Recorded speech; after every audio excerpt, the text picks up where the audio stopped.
A quick run of our clickers to make sure they are operational. So we're going to do a practice vote.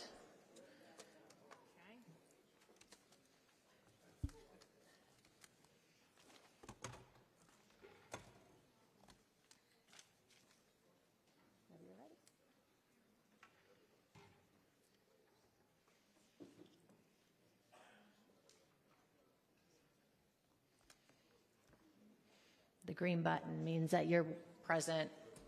So just click the green button to make sure it's turned on and operating. And then I'll have you scroll, we'll scroll through so you can see to make sure that your clicker was registered.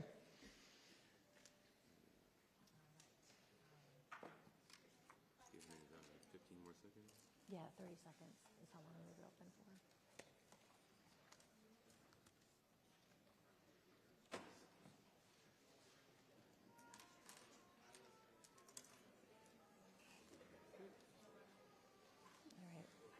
Do we still have the jazz band? We still have the jazz band.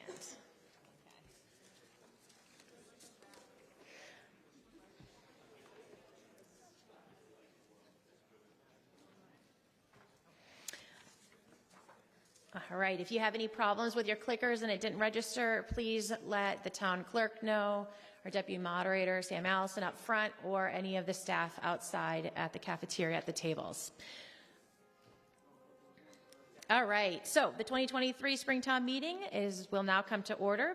Town meeting requiring 100 members for a quorum and having 132 in attendance. I see there are sufficient, 133 now, in attendance. I see there's sufficient number of members present to permit us to open the meeting for our third night, and I do so declare. Welcome to all our town meeting members. Welcome back for night 3. Welcome members of town staff, members of boards and committees, our town consultants, and article presenters, as well as residents and other visitors who have all joined us tonight at the high school auditorium, in the cafeteria, and via WinCam. Welcome one and all. I'm Heather Von Mering. I am your town meeting moderator. Please refer to me as Madam Moderator going forward this evening. I am joined by town meeting staff, including the town manager, Beth Rudolph, at the table in front of me, the comptroller who's sitting beside her, Stacy Ward, our town clerk and clerk of the meeting, Mary Ellen Lannon, who's to my right. Behind us, we have Options Technologies, Sam Franklin. We also have Matt Griffin, our IT department, Jay Tallerman, who's also sitting alongside the select board, our town council. And behind all of you up in the booths is WinCam. And there's a handful of people, so I'm going to give you their names as well because I believe they deserve to be recognized, because they make sure that, one, people at home can hear us, and two, that you can be heard as well. So we have Dane Sellards, Kaylee Avi-Tabile, Mae Rondo, and Winchester Public Schools students volunteering for WinCam as well, Noah Malkehe and Jackson Slabowski. So thank you, all of you, to helping support town meeting through this session.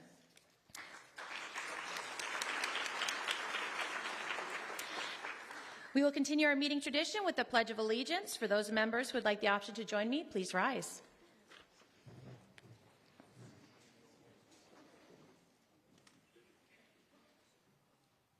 I pledge allegiance to the flag of the United States of America and to the republic for which it stands, one nation, under God, indivisible, with liberty and justice for all. Thank you. Please be seated. At this time, I'd like to announce with great sadness that Mr. Mark Flannery, a longtime Winchester resident and member of our community who served town meeting in Precinct 1 for over a decade, has passed away. Mr. Flannery is known for his professional residential landscape architecture, along with his aerial, twilight, and construction photography. He also holds a distinguished honor as the designer of the Boston Marathon Monument in Copley Square Park, which was built to celebrate the 100th anniversary of the Boston Marathon. Let's take a moment of silence in his honor, please.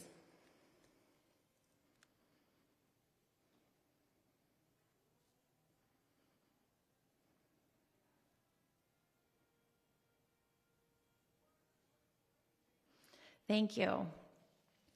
As I like to end my opening comments, as always, we must bear in mind as we cast our votes not only our personal interests, but also those of our community as a whole. As we deliberate, let each of us here tonight maintain an open mind, an open heart, graciousness when we disagree, a healthy sense of humor, so the debate of this meeting will not be a source of division among us when our business here is finished this evening. This evening, the agenda before us is we're going to start with Article number 4. As we left off, there's a motion to amend. We will begin there. 14, sorry. Article 14 is to appropriate money for the Traffic Improvement Association with Lynch School Project. We'll discuss that shortly. After that, we'll be moving to Article 18, which is to amend the water and sewer rates. 19 will be thereafter, which is our fiscal 2024 budget. Article 20 is to appropriate funds for the fiscal 2024 Water and Sewer Enterprise Fund. Article 21 is to appropriate funds for fiscal 2024 Recreation Enterprise Fund. And then we'll move on to Article 26, the Personnel Board Report. At this time, Article 27 and 28, the moderator has no motions, but that can always change. So that is the agenda for this evening. We also will be planning a break hopefully around 8 o'clock, pending the business before the meeting. So it'll be give or take. Questions again this evening and comments on the articles from town meeting will be provided. Each member will be provided an initial 3 minutes. And let's see, anything else? I think we're ready to proceed. There is one last item, and when you guys came in, there was a revised report from the Personnel Board. It looks like this. There's a minor Scribner's error in the packet. However, with that, I do need to ask town meeting if they are willing to waive the 7-day rule, because that report is technically supposed to be out to you 7 days. It did, but it did have a Scribner's error, so the one that is on file is being filed today, given your consent. So with that, I'm going to try a voice vote. All those in favor of waiving the 7 days for the Personnel Board's report, say aye. Aye. Those opposed? The ayes have it, and the report will be filed, and we'll be covering that more later this evening. Okay, like I promised, first order of business is Article 14. Thank you, town meeting, for your flexibility to allow town staff time to review and for the motion maker to get the language. You should have all received it in your email. However, at this time, I am going to read it to you. It's also on the screen. And our screen flipped right away, so that's great. All right, it is moved and seconded that $400,000 is appropriated to pay costs of engineering services for traffic improvements associated with the Lynch Elementary School project and in the surrounding neighborhoods, including all costs incidental and related thereto. That to meet this appropriation, $400,000 is transferred from the Capital Stabilization Fund established under Chapter 69 of the Acts of 2002, that the town manager shall be authorized to have oversight of the project, and that in accordance with Section 4-2 of the Town of Winchester Home Rule Charter, the town manager shall have the authority to enter into contracts and approve payments with respect to the project. For a town meeting, this motion is to change the funding source from bonding to the Capital Stabilization Fund, just to be clear. The maker of the motion, now that the language is tight, I would like to give them an opportunity to address the meeting with why they're making this motion. Ms. Sam Allison of town meeting.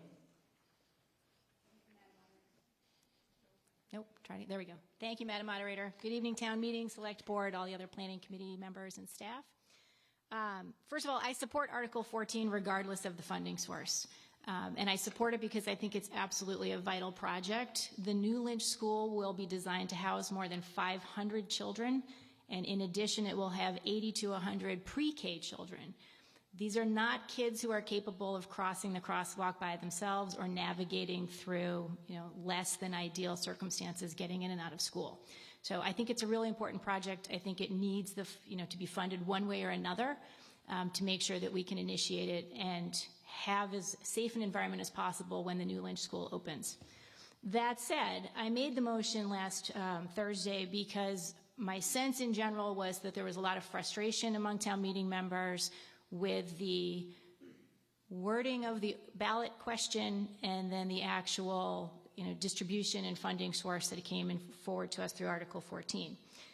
The reality is that we only have a couple of options to fund this. So the select board could choose to use ARPA. That has not happened. There's a long list of ARPA requests that already exist that need to be prioritized and addressed. We could also use free cash. As a former FinCom member and chair, I understand the other needs that we have for free cash and the other financial challenges in front of the town. So I know that's less than an ideal solution as well. or we can choose to borrow. I made the motion to withdraw the funds from the Capital Stabilization Fund because that's where the ballot question was directing the incremental monies, so it made the most sense to me. So I just wanted an opportunity to kind of explain that. I will say that I am conflicted because in doing a little more research over the last few days to try to understand the implications of this, we would be borrowing a total of $138,000 for the project.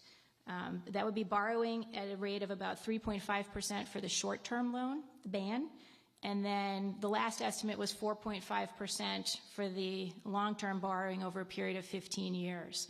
Obviously, interest rates are adjusting at the moment, so you don't know exactly what that will be. But at the same time, we earn 5.02% on the Capital Stabilization Fund. So we actually make more money if we borrow and leave the money with capital. So I think it's important the town meeting appreciates that as you decide how you want to move forward on this. I also appreciate that taking the lump sum from capital will prevent them from funding other capital projects, and we have a very long list of capital projects. So it's a hard decision. So I felt like it was important for town meeting members to understand that. And I think that's about where I will leave it because I think there are others who can share more information better than I. Thanks very much. Thank you, Ms. Allison. Further on the question, may we have a recommendation from the Select Board?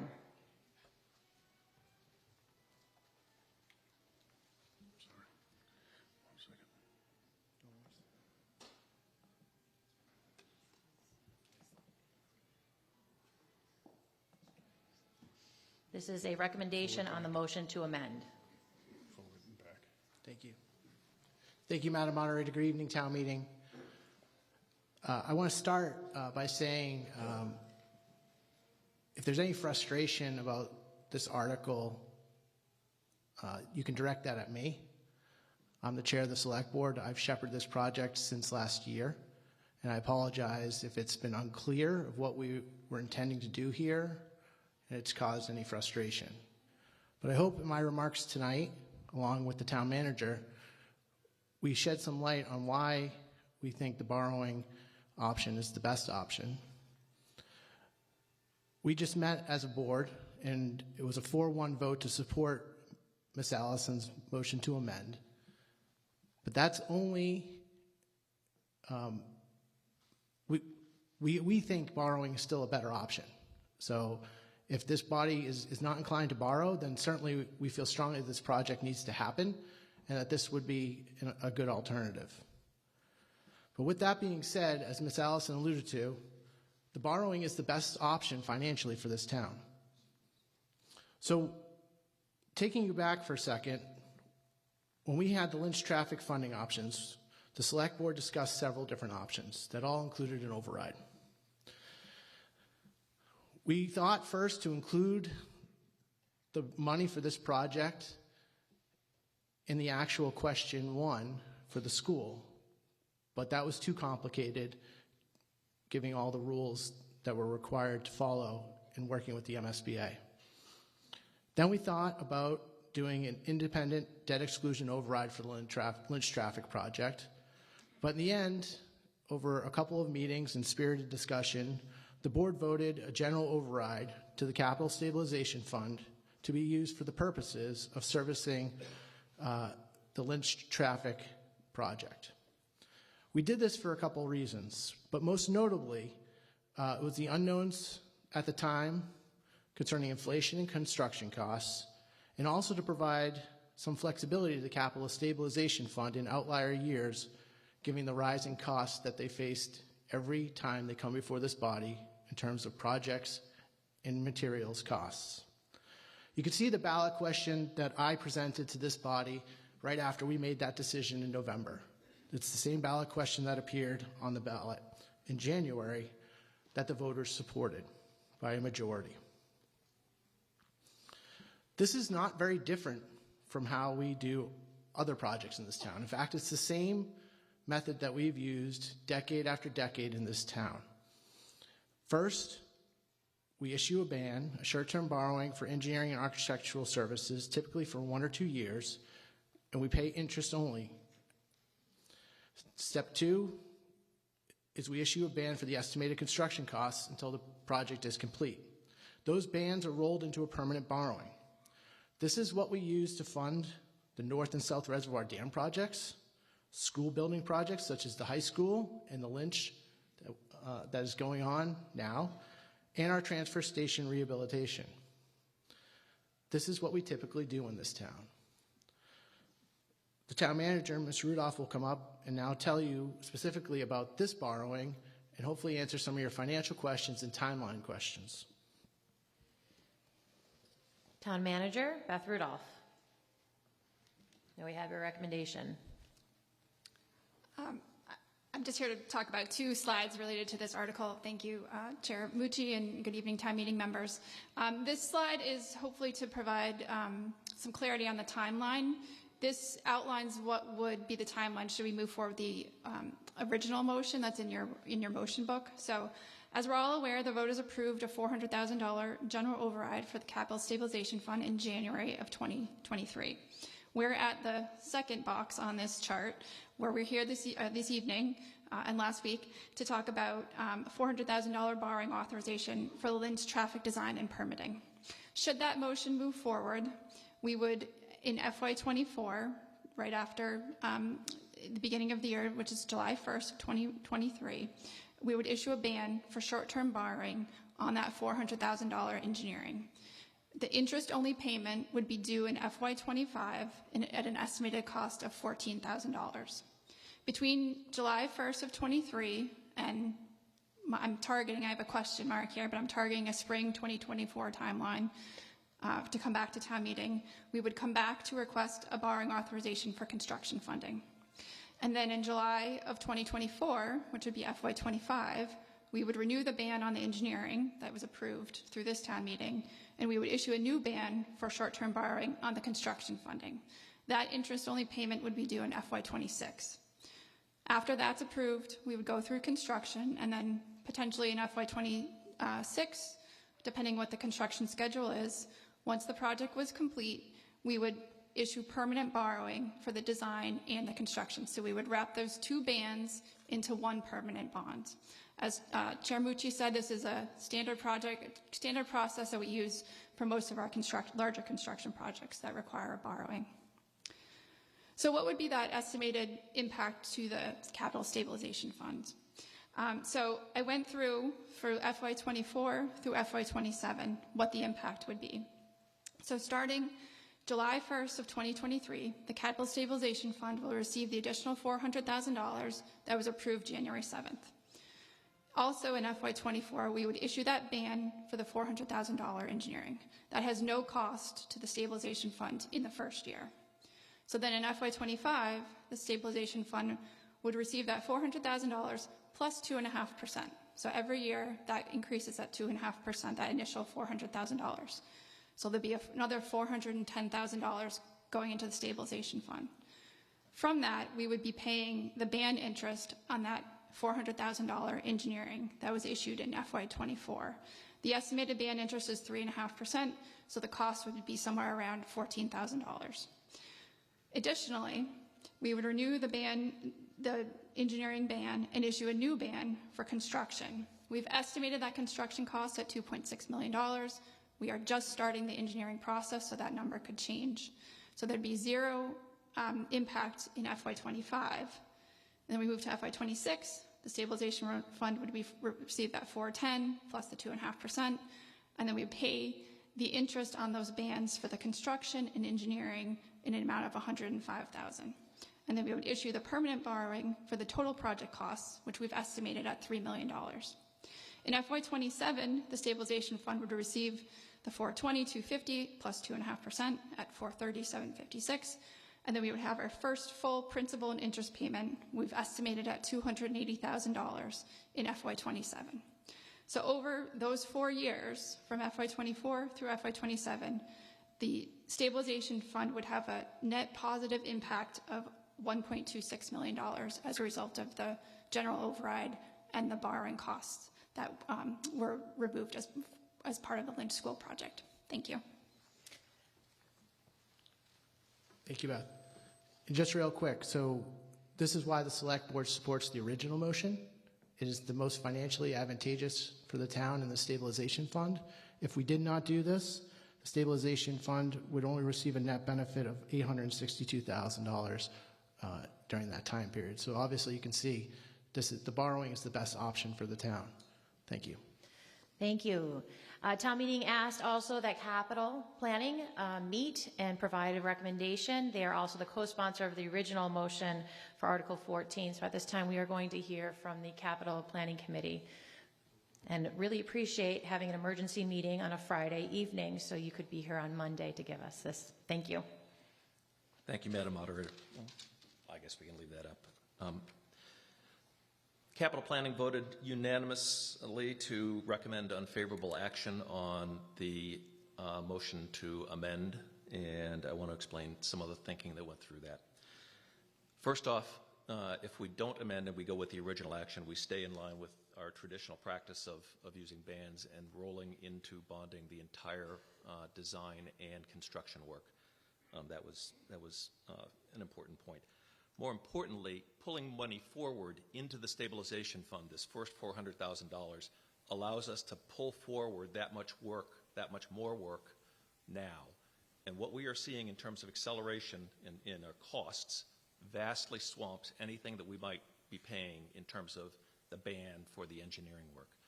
As an example, in the projects that you will see listed on the yellow sheet for equipment, just in 6 months, we've seen those projects go up by $92,000. That represents in 6 months 15% increase, annualized about a 30% increase. On Lake Street, which we just talked about earlier, we saw over the course of 2 years 66% increase, 33% annualized increase in cost of construction. Those costs are not just unique to Winchester. We are seeing those among the other communities around here. So by pulling forward work with the additional funds that would come into the stabilization fund, we can get ahead of those incremental costs. And those costs are far greater than the small cost of borrowing and rolling that into the longer term with bands and then rolling that into the longer term bonding. I've been asked by a couple of people, well, give me what project you're actually going to do. I can't be able to say that. We start our next cycle here in a month and a half, and those projects will come out of that. But we have no shortage of projects. We have everything from windows all across the town. We have repairs to the Mystic. We have DPW equipment that we didn't propose this time around because we didn't have the funds for. We have engineering work like up at Lachlan and Ridge, redoing that intersection. We have no shortage of projects that we could pull in with that additional money. It might be an individual project. It might be enabling us to do one larger project. But there is no shortage of work to be done.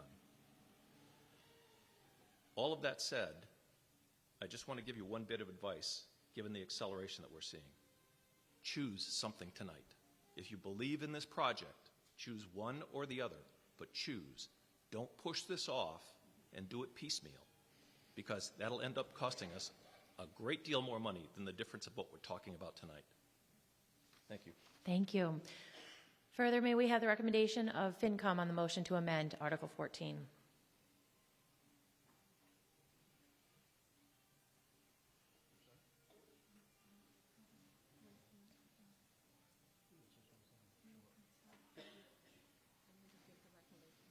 Oh, prior.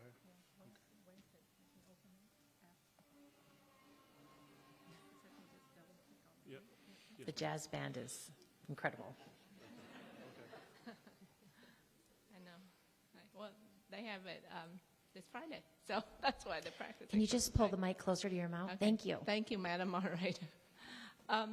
Yes, the Finance Committee revoted this and still supported it 9 with 1 abstaining. So basically, unanimous vote to use money from the Capital Stabilization Fund, because that fund, to our understanding, is meant to be for that use. And I know we've been using it for borrowing for many years now, but that's not necessarily how I believe we should be using it as part of one of many discussions. The other piece, obviously it's up to town meeting members to decide this project. Obviously, this project is up against other projects, as Capital Planning Committee has mentioned, and Select Board has mentioned as well. The other thing that hasn't been mentioned, which we did mention on Thursday, is, and obviously that is the decision not of town meeting member, but the decision of the Select Board, whether to use ARPA money. I only have one slide. And this is from the town manager's budget, which came out in February, which noted that as of February, before the Finance Committee took on the review of the FY24 budget, there was an estimated $710,148 deficit, which, as you know from the budget, is now zero. The Select Board here says has committed the fund to fund the deficit with the use of one-time funds from the town's American Rescue Act, the ARPA allocation, so which is about, I believe, $3 million. So if town meeting doesn't decide, it would be obviously up to the Select Board to decide whether to use the money from ARPA.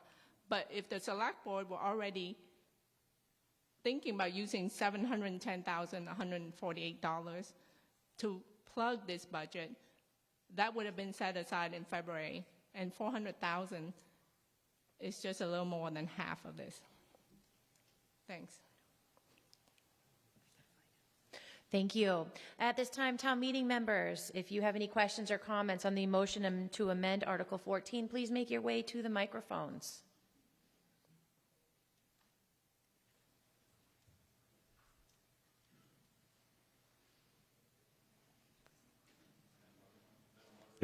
Mike Galvin, Precinct 2. I just had a question, and whether it was universally agreed on the numbers that were brought up. If we don't spend the money, we would make 5% on that money. But if we borrowed short-term, we'd be borrowing at 3.5%, and long-term at 4.5%. Are those? Does everyone agree that those would be about the numbers? To the town manager, can you please provide the interest rate on this capital stabilization fund, along with the interest rate for the borrowing, and then also the borrowing on the construction that's estimated right now from Bond Council? Thank you. So the estimate of what we're seeing on return on our accounts is just over 5%, as Ms. Allison mentioned in her remarks. Until we go to market with either bans or borrowings, we're subject to whatever we get at market, but the rates that we received today from our financial advisor, Hilltop, was the 3.5% on the bans. And last fall, when we were estimating the borrowing costs on the total $3 million, we used a 4.5% interest rate. Thank you. Hi, Jackie Welch, Precinct 5. Just very briefly, first of all, I wanted to thank Ms. Allison for taking the time and effort, as well as others whom she was working with, because I think this amendment is a demonstration of town meeting at some of its finest work, because this is a lot of money for the town. Obviously, we've spent higher amounts, but it's still significant, and it's an important topic that we all kind of agree with, Lynch school safety. So I just wanted to praise her for taking the time and effort to do that, and also for her comments during the presentation indicating that this is perhaps a little more complex than seemed at first. So some of her comments at the end I thought were very helpful to know about some of the, for lack of a better word of putting it, sort of balancing advantages of doing it the way the town originally structured this. I also am grateful for the Select Board for their flexibility in having the 4-1 vote, and their resiliency in and open-mindedness about the different financial options. But having said all of that, I think that the capital planning's comments to me resonate the most. And so I think that, since no disrespect intended, but I guess those comments were very clear about the advantages of the original article and voting no on the amendment. Thank you. Thank you very much. Further on the motion to amend? Hi, Madam Moderator. Maureen Pimentel, Precinct 5. So a question, I believe, probably through you, Madam Moderator, to the Select Board. I just had one question, just for my own knowledge. When we put out the override for the $400,000 to go into the Capital Stabilization Fund, and sort of specifically on the website, put all the pedestrian, bikes, traffic safety, all that on the website for people to vote on, was the plan ever to use the Capital Stabilization Fund money, that $400,000, or was the plan always to sort of borrow, and I misunderstood this? So I'm just wondering if the direction was ever changed, or if it was always planned to borrow and not use those funds. All right. To the Select Board, can you please provide information to town meeting on the plan for how to pay the engineering and construction? Was it always to borrow the full amount, or was it to use part of the Capital Stabilization Fund for the engineering? Thank you, Madam Moderator. Thank you for the question. The plan was always to borrow money to pay for the debt service for the construction and engineering.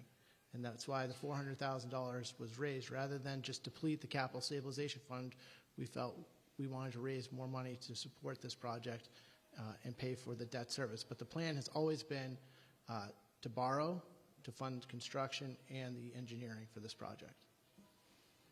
Did you have a follow-up? You can go ahead.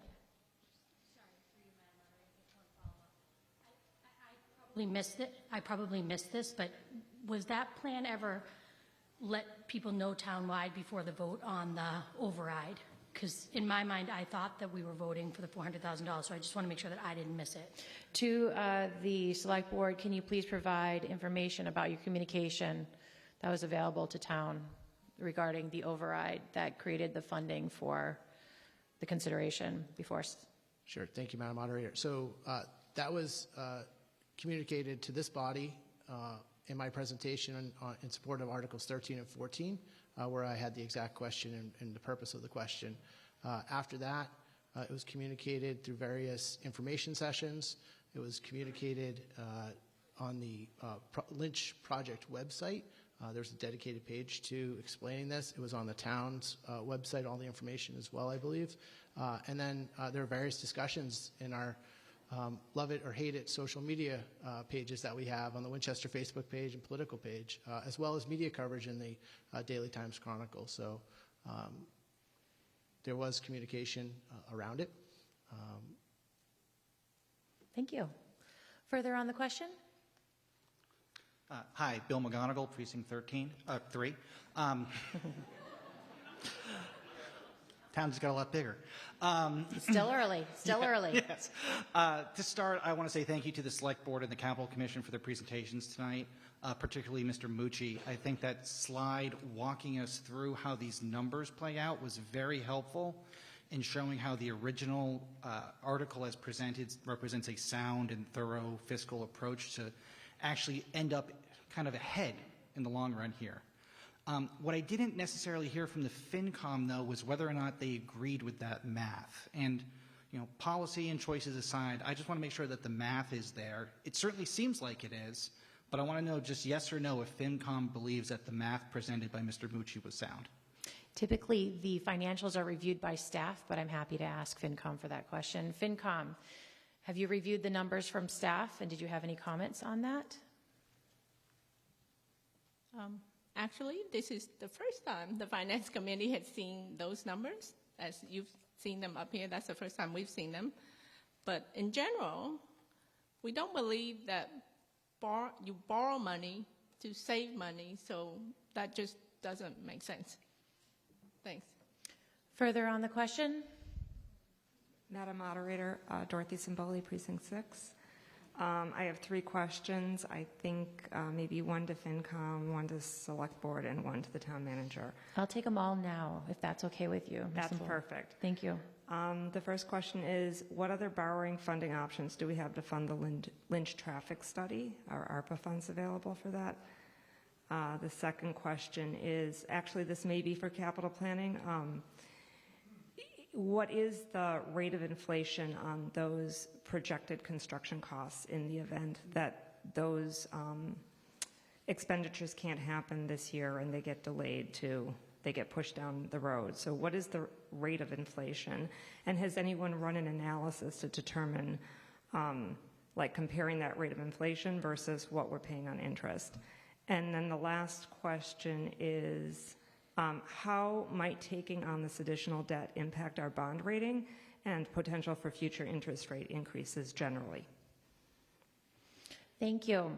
At this point, some of those questions were answered in presentations, but given that I want to make sure that all town meeting is well informed before they cast their votes, I'm going to allow them to be repeated. So actually, I believe, Mr. Mucci, you presented this in your presentation. What are the borrowing funding options available to deal with the traffic? There are no other borrowing funding options at this point in time presented. The second one goes to capital planning. Can you please provide additional information, or I believe in this, you shared this in your presentation, the rate of inflation on the capital projects that you're seeing at this time, the percentage? I guess I wouldn't call it, we don't call it inflation, we call it acceleration. We're just seeing these increasing costs. The two examples that I was using were the equipment that you have in front of you on the budget sheet this evening, which is running at about a 30% rate, and Lake Street Bridge, which is running at about a 33% rate. But we're also being advised by some of our consultants that these are not unique to Winchester. These are common across the communities in Massachusetts right now, that we're seeing commonly 25 to 30% increases in construction costs. So that's why we were recommending that we pull as much capital work in early as possible so that we don't delay and see those ongoing acceleration of costs. Thank you. And then for the bond rating, I'm going to actually turn it to our comptroller, Stacey Ward, as she was the one who, on the town's behalf, went and did all the Moody stuff to keep us with our rating. Can you please give us information on if this will impact our bond rating if we borrow for the Lynch engineering and traffic there? Good evening, town Construction meeting thereafter. members. I can't necessarily speak exactly for Moody's, but because we are proposing a dedicated funding source, which is the Capital Stabilization Fund, to pay this debt service, we are looked upon more favorably than if we were to borrow within Prop 2.5, which we don't have that capacity, which is why we are funding this with capital stabilization funds.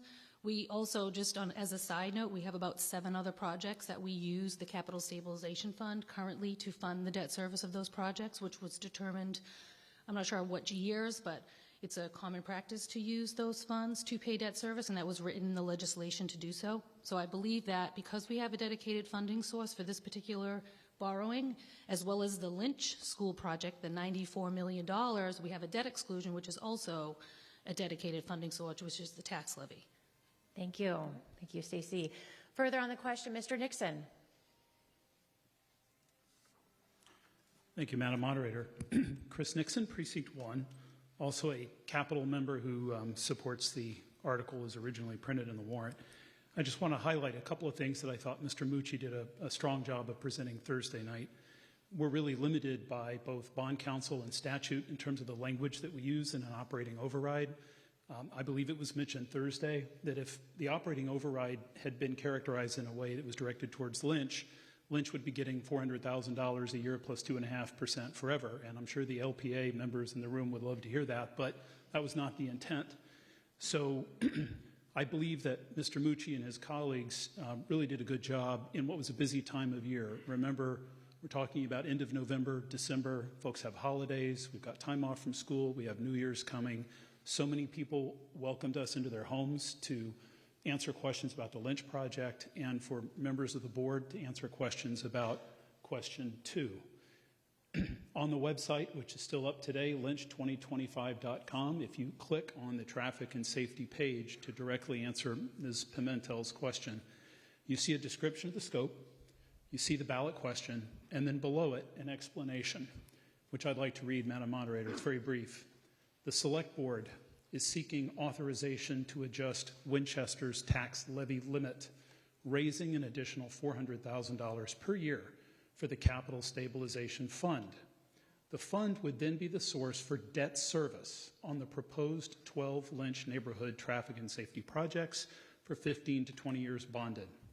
Following payoff, this continued source of fund revenue would be used for other critical capital projects such as roof replacements, windows, etc. So we had a very short runway, but I feel like the board really did yeoman's job communicating this as clearly as they could, and for all the reasons, Madam Moderator, we heard tonight, fully support Article 14 as written, and I will be voting opposed to the motion to amend. Thank you. Thank you. Further on the question? All right, at this point, there's a move. The question, can you identify yourself by name? Thank you, Susan Lewis. And then we have a second.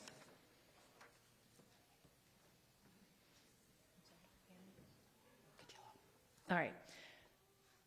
At this time, this is non-debatable. It requires 2/3 vote, and at this time, it ends. If you vote in favor, it ends all debate on the motion to amend Article 14.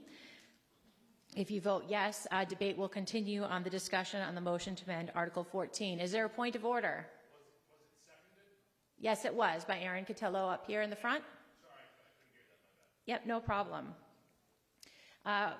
Due to a 2/3 vote, I'm going to actually have you use your clickers, so please get them out. When the light turns green, you'll have 30 seconds. Yep.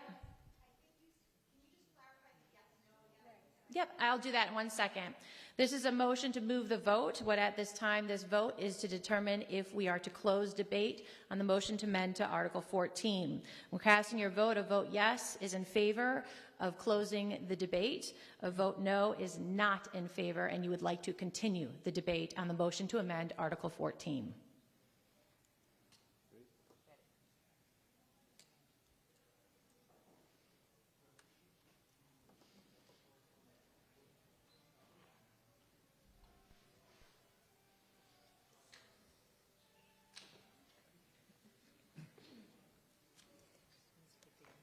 I know. We're appreciating the music up here. It's adding interest and intrigue beyond the meeting itself, which is very interesting.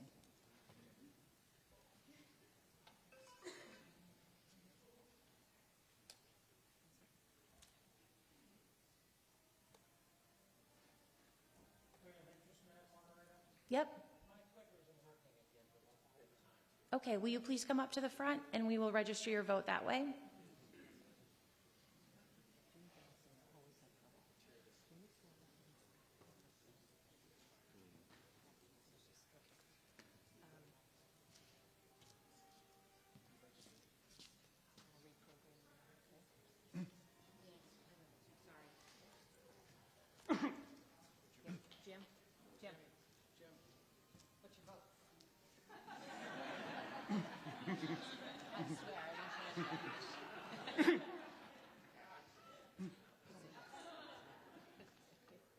So add one yes.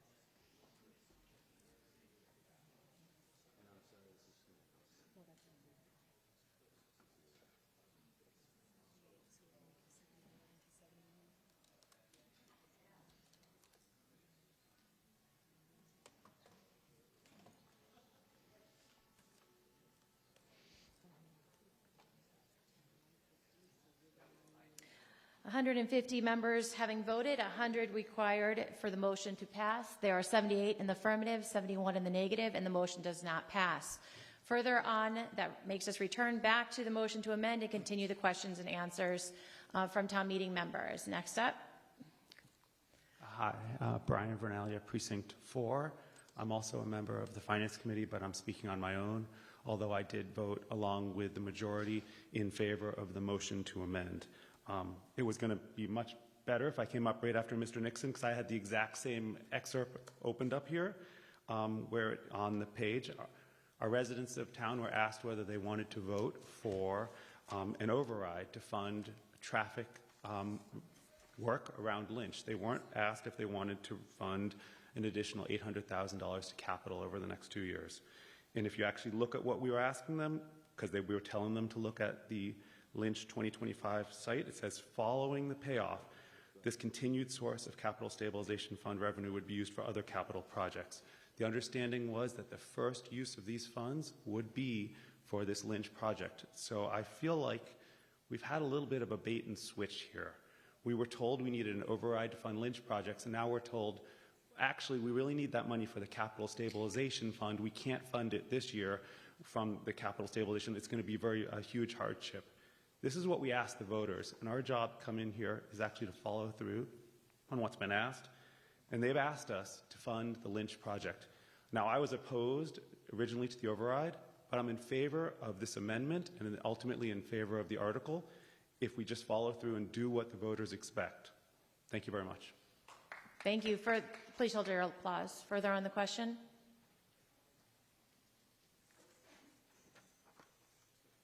Thank you, Madam Moderator. Monica Ross, Precinct 6. I'm just really looking for more clarification as to why we cannot use the ARPA funding. Is that not available? And if not, why?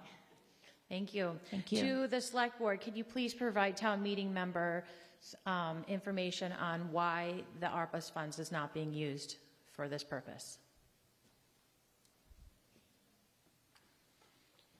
So ARPA funds are not on the table tonight for this discussion. We as a Select Board haven't fully vetted and discussed, if we would use ARPA money for this, and there's a couple reasons why. We can only use ARPA money for so much. We don't have enough ARPA money to pay for the entire project. So at the end of the day, we'd have to come back before this body and ask for construction costs. We have a long-standing practice in this town where we typically don't find design work without knowing and committing to funding the construction costs as well. So we think with ARPA, if we were to fund it that way, preliminarily we've discussed it, we would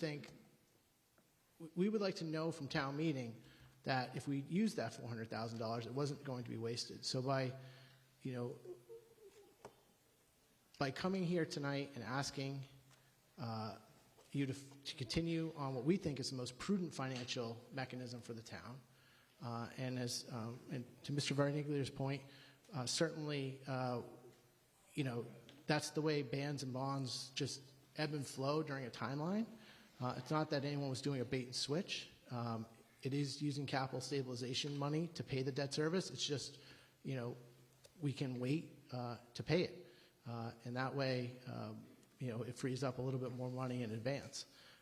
But certainly the intentions were to use the money raised to fund debt service, and just like many projects before, as you heard from Comptroller Stacey Ward, that's what we're doing. This is the timeline they follow. So certainly, ARPA just isn't in the discussion for this evening. Thank you. Further on the question? Thank you, Madam Moderator. Steve Bogsanski, Precinct 4. Good evening, everybody. Mr. Mucci just said, used some really important words, and he talked about being prudent and fiscally prudent. And that, to me, is the real question here. How do we pay for this in the most effective way? And when I want those types of questions answered, I think that's why we have a finance committee.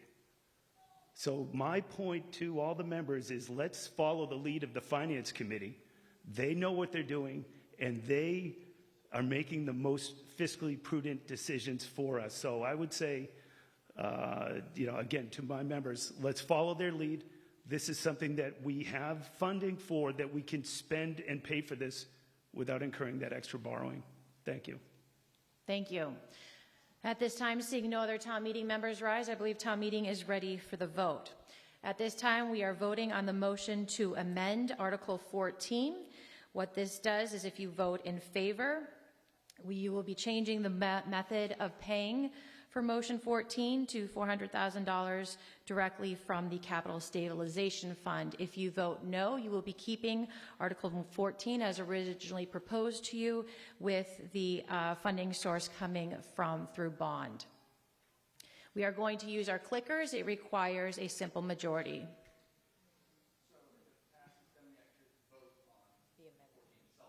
As amended, yep. If it does not pass, then we return to Article 14 as originally proposed to town meeting.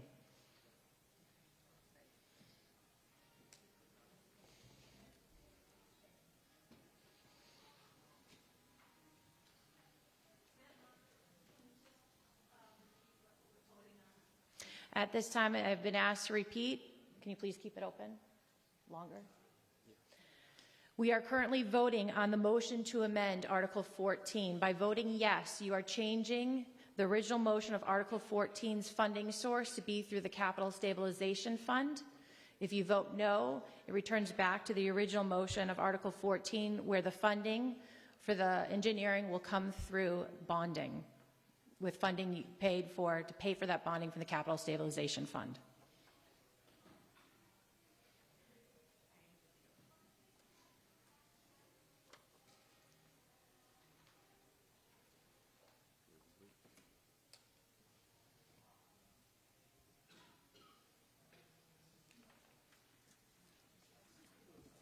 Majority vote required. There are 87 in the affirmative, 62 in the negative. The affirmative has it, and the motion 63.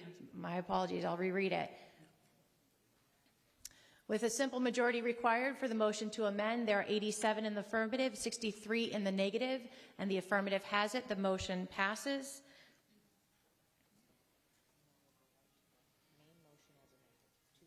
Returning back to the main motion of Article 14. Do any town meeting members have any questions or comments on the Article 14 as amended? I just have a point of order.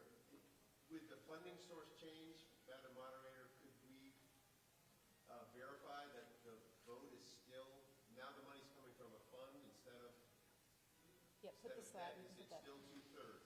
That's my question. It is two. Yes, it's still. It's still coming out of the stabilization fund, so it still requires a 2/3 vote. Seeing no town meeting members rise, I'm going to hear from this one, and then after that, we're going to move to the vote. Thank you, Madam Moderator. Joan Miller, Precinct 6.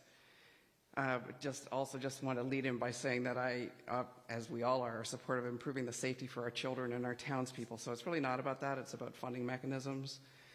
You know, I think we voted on the overrides in January. The town, not just us, all of the town voted favorably for a debt exclusion for Lynch. We could have had a debt exclusion for this engineering study, but instead it was part of a perennial override, as we've heard. And you can't actually designate what those funds would be used for that in a general override for a specific project, and that's been discussed. But the select board, as we've heard, went out and educated people that these funds were going to be directed towards these projects. So nevertheless, what we heard last Thursday was that instead of using those funds when they come in July, we want to borrow funds instead. And it just seems, as we've heard, that this really has not been a transparent process. I just think it's an unfortunate process. And really, given this history, and given that the select board has the alternative to use ARPA funds and was willing to use them to meet the budget deficit, I really think that I want to move to indefinitely postpone Article 14. At this time, a town meeting member has made a motion to indefinitely postpone. It requires a second. Can you please identify yourself and your precinct? Thank you very much.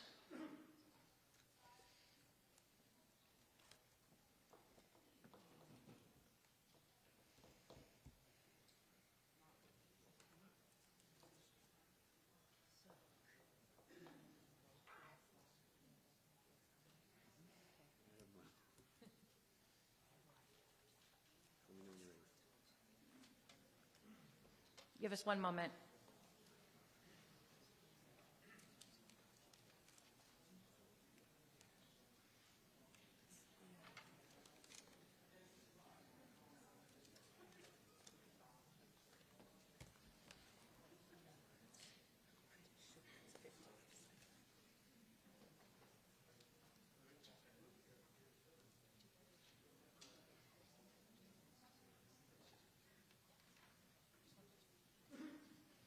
Just wanted to check the Roberts rules. It requires a majority vote.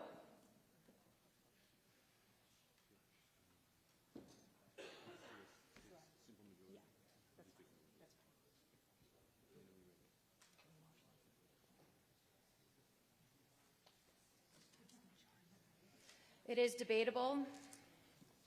So at this time, if it there's any town meeting members who would like to debate the motion to indefinitely postpone Article 14.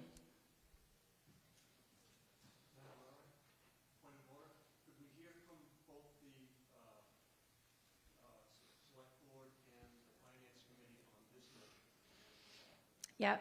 Prior to hearing from town meeting members, there's been a request to hear the recommendations from the boards and committees. So will the Select Board please provide your recommendation on indefinitely postponing Article 14?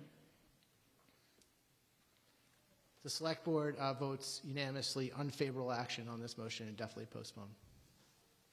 Recommendation on capital from Capital Planning Committee, as you are a co-sponsor of this article.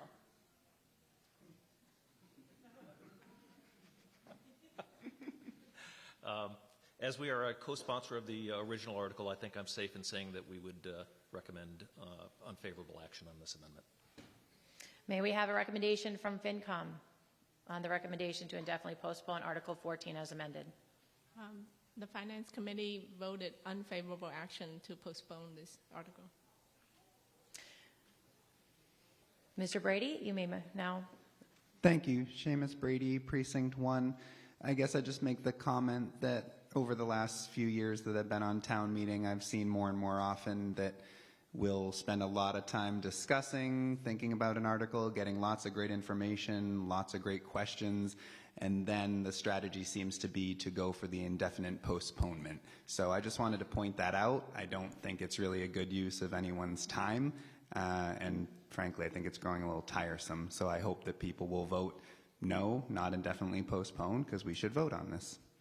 Thank you. Seeing one more town meeting member rise after you, I will be moving the vote. 1 second. Try it now.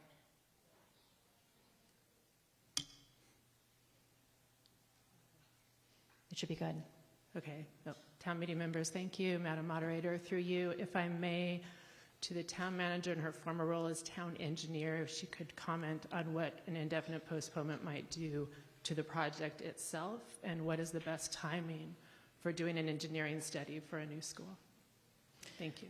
Thank you. To the town manager, could you please provide direction to town meeting what indefinitely postponement will do in terms of the timing of the project and Thank how you. it impacts the school? Thank you, Madam Moderator. Time meeting. So if we were to indefinitely postpone this article this evening, we would likely submit it through the capital planning process, which would then come back to you in November of this year or spring of next year for funding on this same engineering request. When town meeting funded the concept level study last spring, we did all of our traffic and pedestrian counts and bike counts at that time, so there is no additional field work that's necessary. But should we have a lot of outreach to do with the neighborhood and with town meeting and with the community as a whole to understand what the priorities are in terms of doing traffic improvements in this neighborhood. So we have a lot of public information and outreach to do before we get into the detailed engineering work. And should we push that off to the fall or to the spring, it will delay construction by a year or more. And we will, as the chair of the capital planning committee, just incur additional costs as those costs of construction escalates over the next few years. Thank you. Thank you. As I promised town meeting, I would move the vote after the last question. So that is what I'm going to do. If you could please pull your clickers out. At this time, there's a motion to indefinitely postpone Article 14 as amended. It requires a majority vote. If you vote in favor, you are essentially killing the article before us. If you vote no, we will return to Article 14 as amended to continue debate and discussion.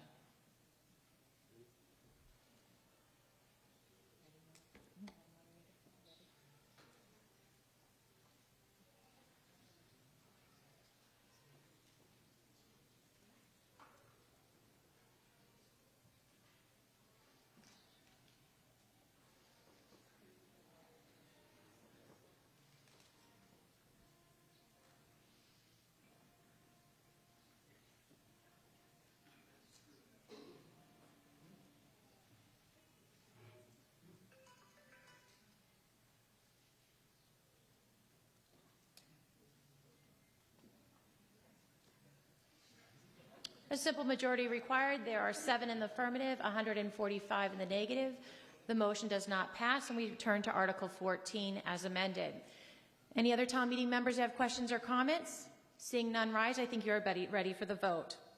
At this time, we will be using our clickers. If you give them a moment, we need to give Options Technologies time to reset between the two motions.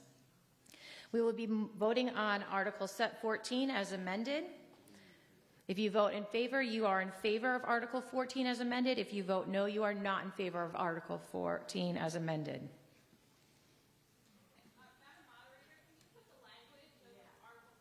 Yep, and I'm happy to read it to those as well. Give us one moment.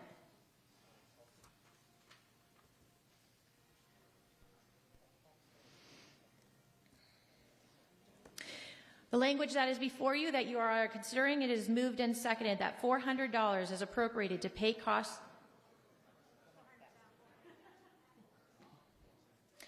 It is moved and seconded that $400,000 is appropriated to pay costs of engineering services for traffic improvements associated with the Lynch Elementary School project and in the surrounding neighborhoods, including all costs incidental and related thereto.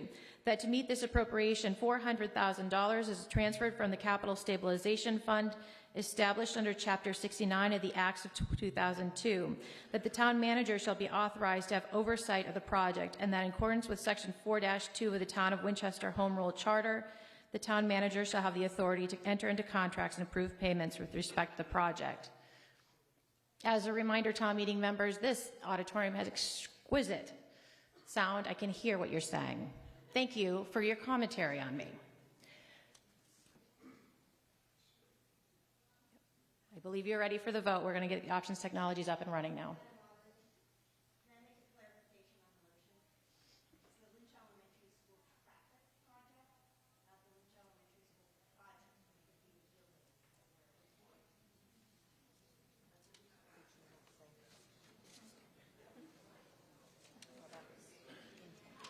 It's associated with.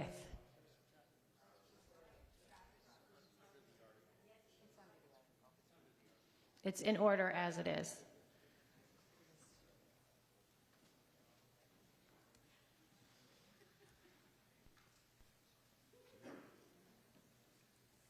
Two-thirds vote required. If you can use your clickers, that'd be wonderful.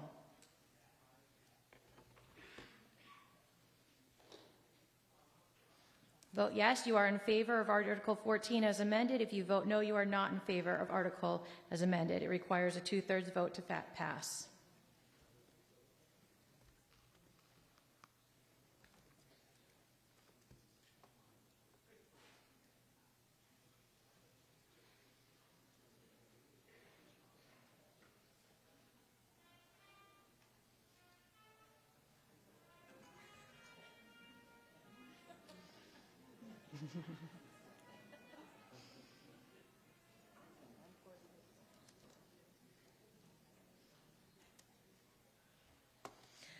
With 152 having voted, 102 required in the affirmative to pass. There are 140 in the affirmative and 12 in the negative. The affirmative has it and the motion passes.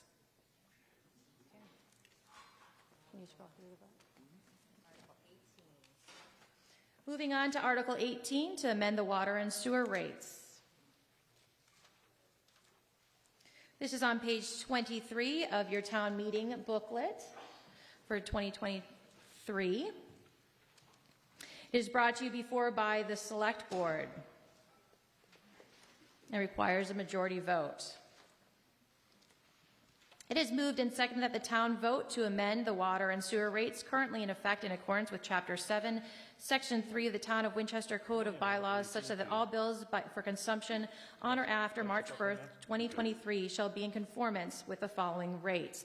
Residential accounts in accordance with Chapter 110, all listed on page 23, and continued for commercial and industrial institutional on page 24 of your spring annual town meeting, April 24th, 2023, motion booklet. Further on the question, the proponent, Select Board.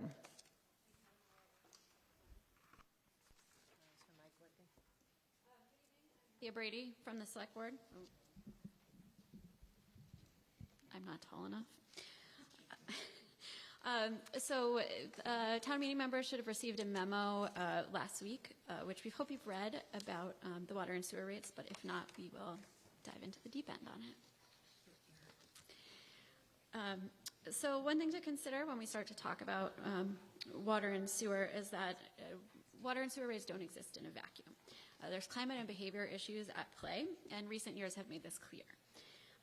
So from spring 2020, COVID's restrictions, which brought a lot of water use from your office and from your children's schools back into your home, followed by a pretty dry summer in 2020, which was great for social distancing beach days. We then, in 2021, for those of you who remember trying to get to the transfer station on Swanton Street, it was an incredibly wet year and actually had to postpone the work on the Swanton Street Bridge at that point. And then most recently, last year you'll remember we were in Eastern Mass in extreme drought conditions. The town encourages reduced water use at that point. Part of that was also related to the North Reservoir Dam work and draining of the North Reservoir in order for that work to be completed. So when we're considering our increased and decreased water use over time, that also impacts the town's revenues for water and sewer. It also impacts the expenditures for water and sewer, so especially where we're drawing water from the MWRA instead of the town reservoir in the Fells.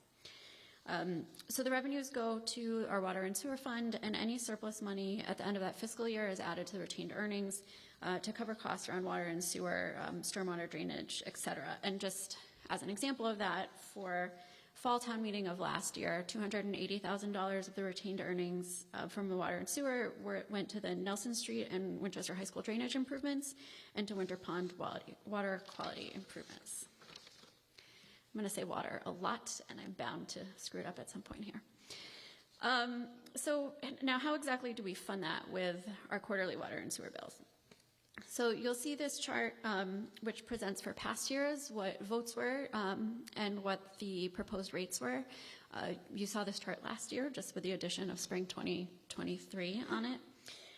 So in 2020, there was a large increase to the rates. That was also right before COVID and a dry summer.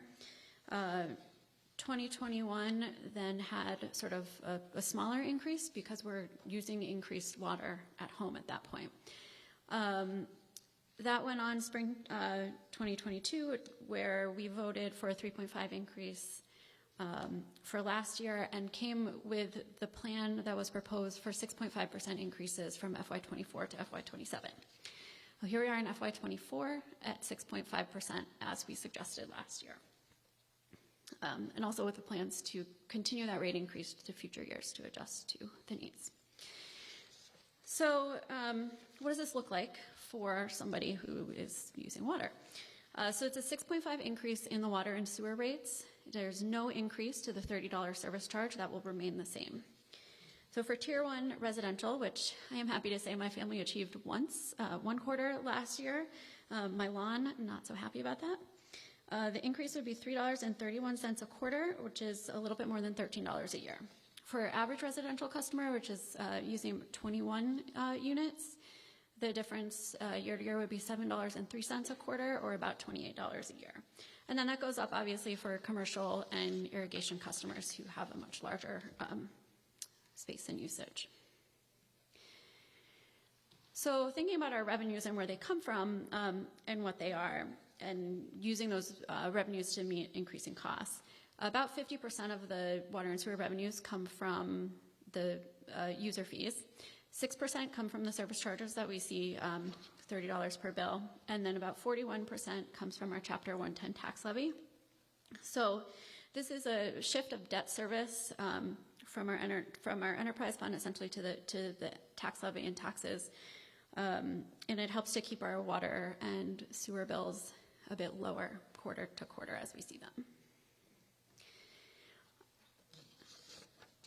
So then thinking of expenditures, so we're seeing those increase, particularly, we're seeing those increase particularly in the MWRA assessments, which is based on two things. The water assessment is based on the previous year and our usage compared to other MWRA customers. That's gone up 21.2% in the past year. And then our sewer use is based on our average over the past 3 years. That went up 8% for this year. So, and then also that's not just Winchester, that's any community who is using MWRA water is seeing the same sort of assessment increase. So again, just mentioning the draining of the North Reservoir Dam in the very dry year last year did have an impact on that for us. So what does that actually look like? So I don't even know what you're seeing. Your left. On your left, going back to FY20, so prior to that sort of larger increase in service fees and the 12% increase, and then you see the dry year of FY21 or calendar year 2020 with a large increase, as well as last year with a pretty dry year and a large increase where we sort of just met revenues and expenditures. So even with, I don't have a crystal ball. We don't know what this year's weather pattern will look like, whether our summer will be incredibly dry like last year, whether it will be incredibly wet. But, we're not projected necessarily to meet the gap between revenues and expenditures, even with the increase. So why did we vote on a 6.5% increase over the next several years and not something different? In what was proposed to the select board, so our consultants and DPW came with a proposal and recommendations on March 13th of this year, and the select board voted unanimously in favor of that 6.5%. They also presented a few other options, which you can see on kind of this duck-shaped graph here. The green is 6.5% in FY24, and then over the next several years. The lighter gray would be a smaller increase in FY24, but then an 8% increase in future years. The darker gray is no increase for next year, but a 10% increase in future year.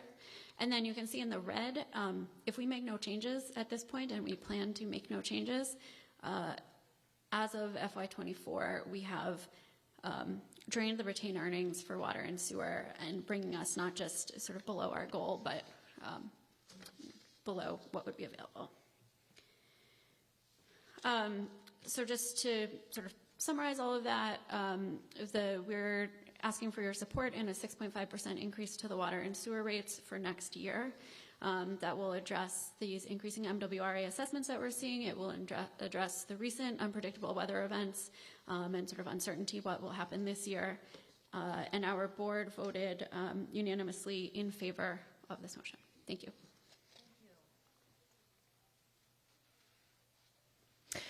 May we have a recommendation from FinCom?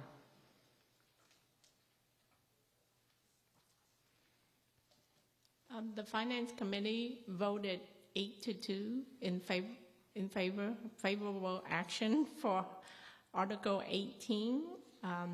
Whatever additional rates, the money will go into retained earnings as discussed. The two who voted against were hoping that instead of the continual rate increase, we have some long-term study to see if there's any possibility of slowing that rate increase or changing it. Thanks. Thank you. This time, any town meeting members with any questions or comments on Article 18? Seeing no one rise, I believe that you are ready for the vote. It is a majority vote required. And the motion, I'm actually going to do a voice vote for this one. If I need to, I'll pull the clickers out if I cannot hear the majority vote in voices. Right now, you are voting to amend the water and sewer rates as on your motion booklet on page 23 and 24. A vote yes is in favor, a vote no is not. All those in favor? Aye. All those opposed? The aye has it, and the motion passes. The next article that will be before us is Article 19, which is an extensive article. It is your yellow sheet, and it is the fiscal year 2024 budget. Before we get into that, I believe, as it is a long article, the town meeting would benefit from a 10-minute break. However, I ask that you keep tight to that, because the yellow sheet takes us a long time to get through. So let's break for 10 minutes, and we will be back at 8:05. Don't forget to go visit the Girl Scouts who are selling sweet treats for you and some drinks. Thank you.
All right, town meeting.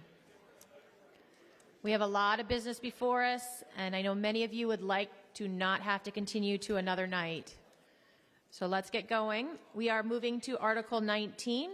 Article 19 is the fiscal 2024 budget. It is brought to you by the Finance Committee. It has many motions before it. It actually has 55 motions that we are taking into consideration.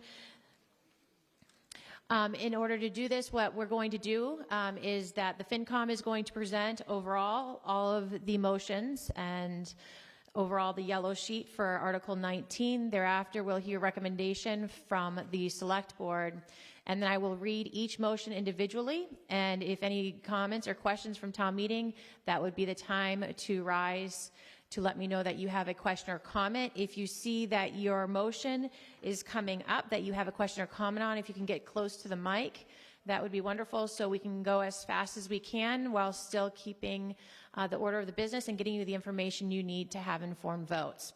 On behalf of Article 19, the Chair of the FinCom.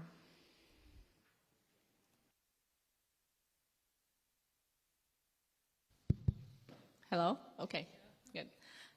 Thank you, Madam Moderator. Yes, 19 has a lot. I'm just going to wrap up and put some highlights. You've seen this information on the first town meeting. If you went to the public hearing, you saw it. But I have a little additional information that came out the public hearing. So we did a little research on that. But the good thing that I wanted to remind people, when it comes to this budget, especially because it's been more than a decade since we had a budget that does not use free cash or override funds. The original budget presented in February, the town manager's budget, had a $710,000 deficit. And with work, many hundreds of hours on the Finance Committee, working with all the boards and committees as well as the department, we made that zero.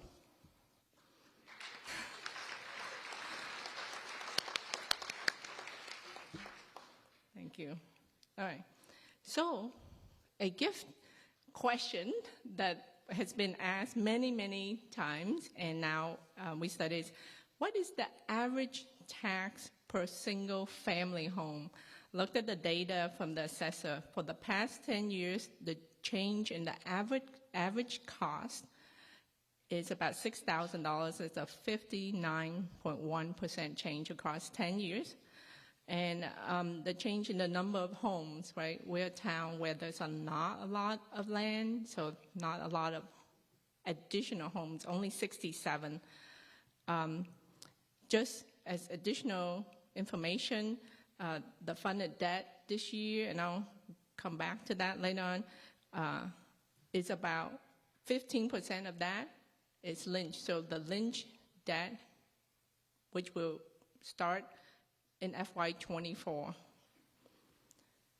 So this is the backup data for what I just said. This is 10 years worth of assessments on single family homes only. There are obviously multifamily homes and other residential numbers that's not included.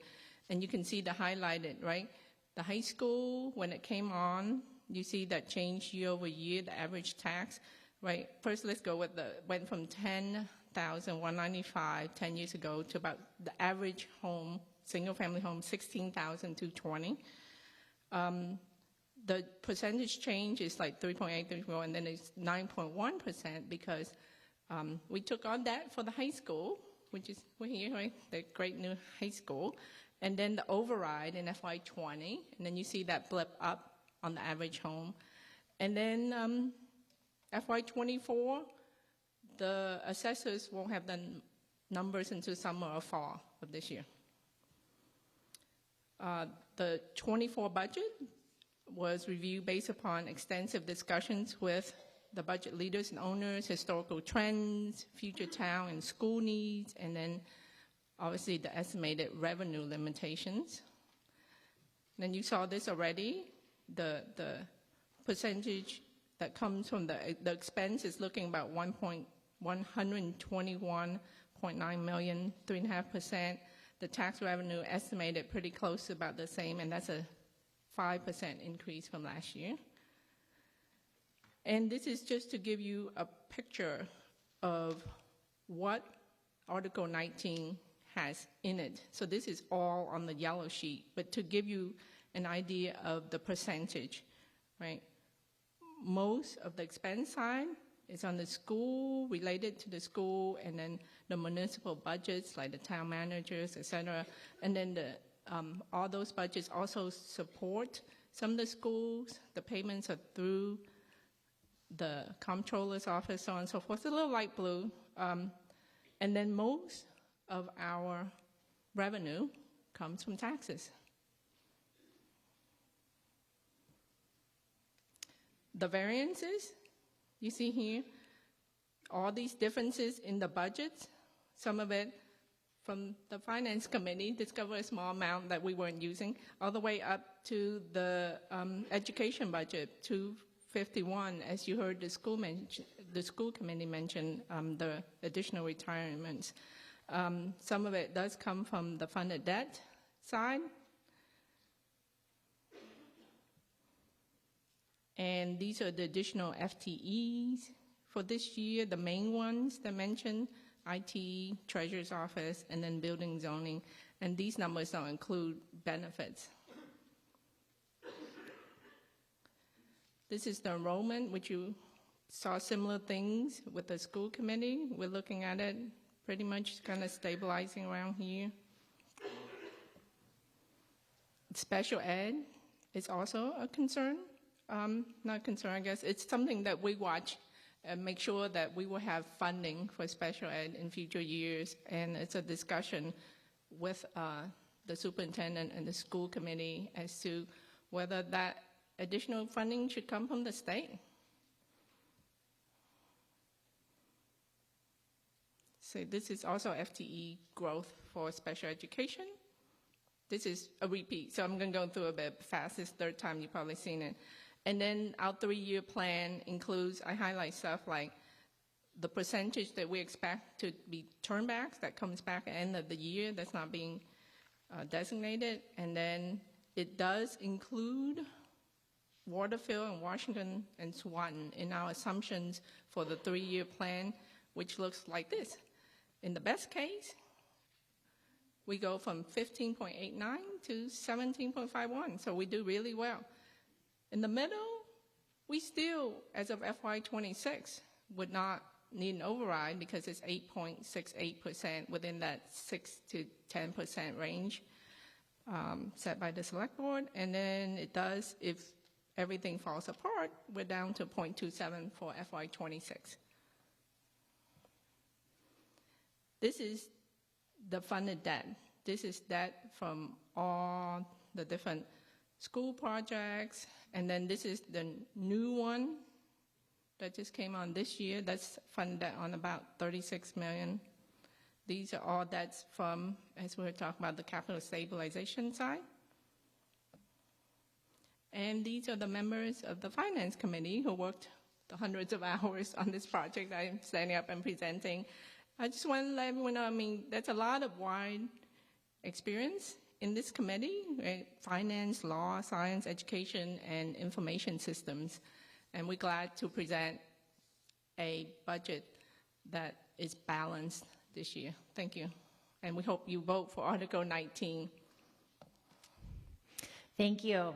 So town meeting members, I just want to draw your attention to, we use a yellow sheet, and that's what we'll be moving for all the motions. But you should have received this booklet. This is such a detailed report from FinCom on every line item. You see on the yellow sheet it says page numbers after the column E. That refers to this book and gives you more detailed information on each line item. In addition, in the back, there are appendixes that include all the nitty-gritty behind all those numbers for each department broken down, and you can see exactly what everything is going to and being recommended for. So for that, for the budget, and then they also did some additional work for you for the estimated revenue, the 3-year plan, or the reserve fund transfers, revolving funds, and non-appropriated. So they put a tremendous amount of work in this booklet. So as you go through the yellow sheet, if it's not in the purple booklet, please, questions, but please look in the purple booklet if you know ahead of time if you have specific questions. That might be in there in a specific line item in each department or category. May we have a recommendation from the Select Board on Article before us? Article 19. It's our understanding that the Planning Board will make a motion to amend Article 19. With that amendment, the Select Board would support it, and we would support unanimously Article 19 at that time. Thank you.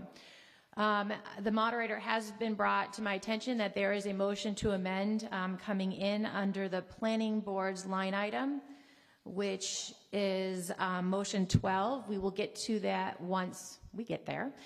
So we will talk about that more. I believe the Planning Board will be giving a recommendation on their line item, and at that point we'll take up that motion to amend for your consideration.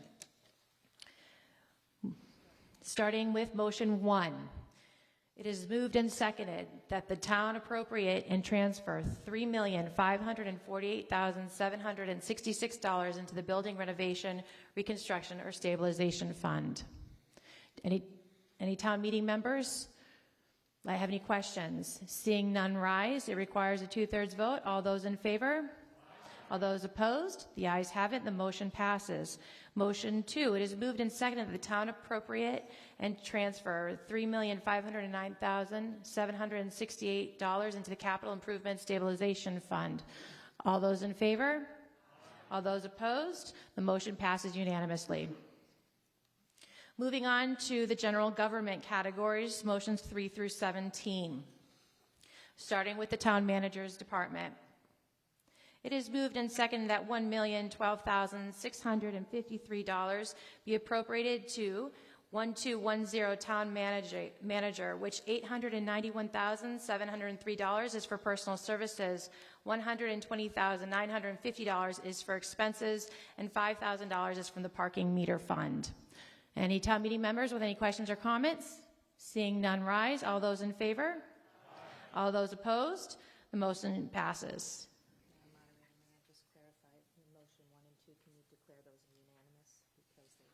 The town clerk would like me to declare that motion 1 and 2 is unanimous, which is what I heard. Motion 1 and 2 pass unanimously, as did motion number 3. Motion number 4. It is moved and seconded that $5,000 is appropriated to 1310 Finance Committee, which $4,000 is for personnel services. $1,000 is from expenses. All those in favor? All those opposed? The motion passes unanimously. Moving on to motion 5.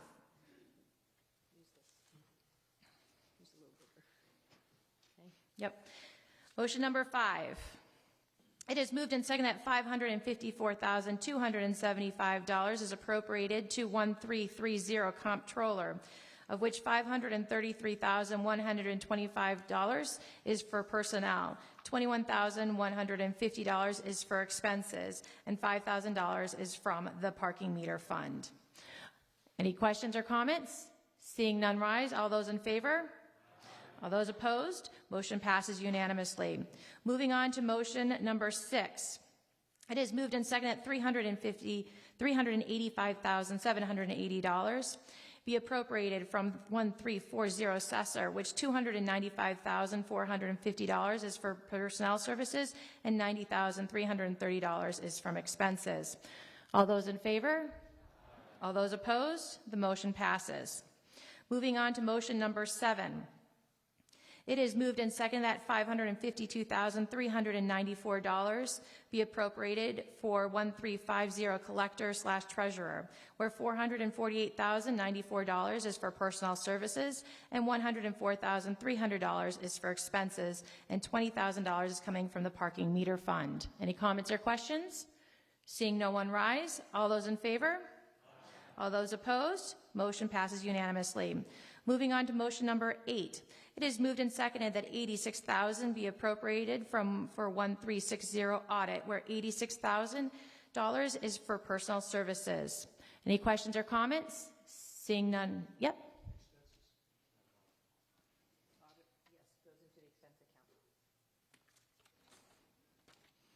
That is correct. I'm going to reread it. Thank you for the correction. Under motion number 8, it is moved and seconded that $86,000 be appropriated to 1360 audit, where $86,000 is for expenses. All those in favor? All those opposed? Motion passes unanimously. Moving on to motion number 9, it is moved and seconded that $653,326 be appropriated to 1412 engineering, where $550,000 is for personal expenses, $103,030 is for $550,296 is for personal services, and $103,030 is for expenses. $5,000 is coming from the parking meter fund. Any questions or comments? Seeing no one rise. All those in favor? All those opposed? Motion passes unanimously. Moving on to motion number 10, 539 is moved and seconded that $539,163 be appropriated from 1413 building and zoning, where $501,913 is from personal services, $37,250 is from expenses. Any questions or comments? Seeing no one rise. All those in favor? All those opposed? Motion passes unanimously. Moving on to motion 11, it is moved and seconded that $96,478 be appropriated to 1415 Conservation Commission, where $94,333 is to personnel services, $2,145 is to expenses. Any questions or comments? Seeing none rise. All those in favor? All those opposed? Motion passes unanimously. Moving on to motion number 12. It is moved and seconded that $157,524 be appropriated to 1420 Planning Board, with $121,624 for personal services and $35,900 be allocated to expenses. We do have a recommendation of the Planning Board. At that time, we will hear the recommendation. Thank you.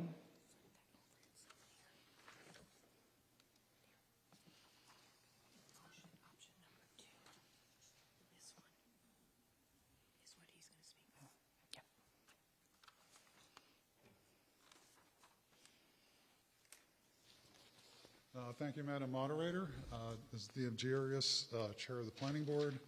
The Planning Board would like to make a motion to amend Article 19, Category 12, 1420 Planning Board. In particular, we would like to amend to increase the amount by $52,500 from the stated $35,900 to $88,400, and that the additional monies come from free cash. Why are we asking you to do for this? The yellow sheet number is $35,900 is actually a 33% reduction from our last budget. We have two major ongoing projects. We have a North Main Street revitalization project, and we have a Holton Swanton Cross light industrial project. We are asking for a fairly modest increase of $52,500 in order to finish these two significant projects, which we have been undertaking for the last 2 years. So, as I said, we need the funding, this bump, in order to get us through the last phase. As I have been reporting to you over the last year or so, the Planning Board has undertaken two high priority projects, following in part from the strategies outlined in our comprehensive master plan. The North Main Street corridor revitalization is planned to improve the streetscape, induce development of needed diversity in residential units, and enhance the commercial tax base.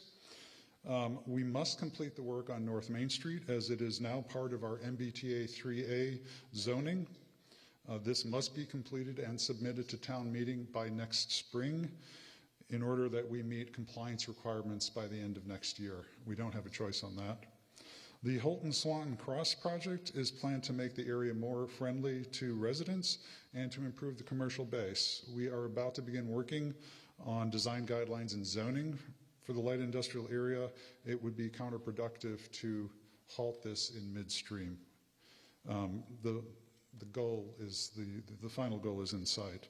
For both projects, we require specific expertise in urban planning and knowledge of light industrial districts, which is only available from specialized consultants, which is what we are asking these monies for. Without the additional funds, we will be unable to complete these projects. I have a number of background slides if there are questions, but I think I'll leave it at that. Thank you. Thank you very much. May we have a recommendation from FinCom on the motion to amend? And while they come up, I'm going to read it into the record. The motion to amend is moved and seconded that motion 12 under Article 19 be amended as follows. The fiscal year 24 Planning Board budget, account number 1420, expenses be increased by $52,500 from $35,900 to $88,400. Amended motion to read as follows. Planning Board account number 1420, $210,024, of which $121,624 is for personnel services and $88,400 is for expenses, with additional $52,500 to be funded from free cash. Is there a second on this motion to amend? Thank you. FinCom, may we have your recommendation to town meeting? We recommend that you keep the budget as proposed by the Finance Committee. And we have some background just to give you an idea of why we had to make some difficult choices as part of this budget. We did have many discussions, as I mentioned, with the departments. We took an overall look at everything in context with everything else in the entire budget. And we also asked difficult questions like, can you please rank your projects or rank the positions if you wanted to add positions? And we want to give you some background. The Planning Board expense budget is actually 10% above last year's projected spend. So this is the most current data we have as of March 31st. So if you look at what's been budgeted versus the yellow is what's been spent or projected to spend in FY23, it's been under every year. So we also do look at actual spending. This is these years, right, with the town manager in place and everything in place, and still we kept 10% above what was spent year over year. Besides that, we want to concentrate some resources. We did, by the way, the MBTA, we looked at that. We were told that of all the projects, Holton was the lowest one on the list.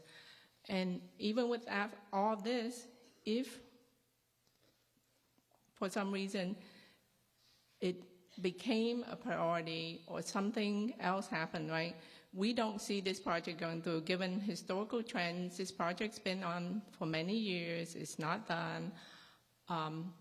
We have, if you look at line 37 of the yellow sheet, $400,000 for the reserve fund that the Finance Committee holds. That's why it says here revisit as an RFT if needed. So we hope that you will vote this budget intact as is. And then if the Planning Board really does somehow, this project does occur, because we don't think, because it is the lowest priority, we don't think this is actually happening for next year, then we welcome the Planning Board to come to the Finance Committee, who is holding $400,000 for things that we didn't think would happen, if it actually does happen. Thank you. Thank you. Just to clarify, the budget is intact. They're asking for the money to be taken from free cash for the difference. That is the motion, is that it comes from free cash. Can I clarify that we recommend that no changes are made now, and then if this project does come about, which we would not think that would, then the planning board, we approve most of the projects that come, and we know that this is already a project that's on the list. And that's why I'll go back. The last slide is actually from the, I don't know if you see, it's from the MMA, and it specifically says, I don't know, I can make this bigger, specifically says that, I think you can read that now. Okay. Yes? Okay. Specifically says what the reserve fund is for. So the Finance Committee should adopt the reserve fund to supplement state statute help. But I want to highlight this part. If budget reductions were made, despite warnings from the department, there might be trouble meeting all fiscal obligations, the Finance Committee may expect to see an increase in reserve fund requests. So this is the guidance from the state as to how we should use our reserve funds. Thank you. Thank you. May we have a recommendation from the Select Board on the motion to amend? The Select Board unanimously supports the motion to amend. We feel that the Planning Board is doing good work with these studies. They need to continue. This is important to the town, important to looking at alternative revenue sources, whether commercial or light industrial. We support their work, and we would ask you to amend this motion, support this motion and amend. In addition, this is clearly something that the Planning Board anticipates working on, whether it's a low priority or not, but to have to go back for a reserve fund transfer and making FinCom decide whether it's appropriate or not to fund just kind of flies in the face of the Planning Board and their autonomy to do policy and work and studies such as they're engaging in now. So we would ask that you support the motion to amend for this modest increase in use of free cash. Thank you. At this time, any town meeting members have any questions or comments on the motion to amend? I believe you were first. Should be on.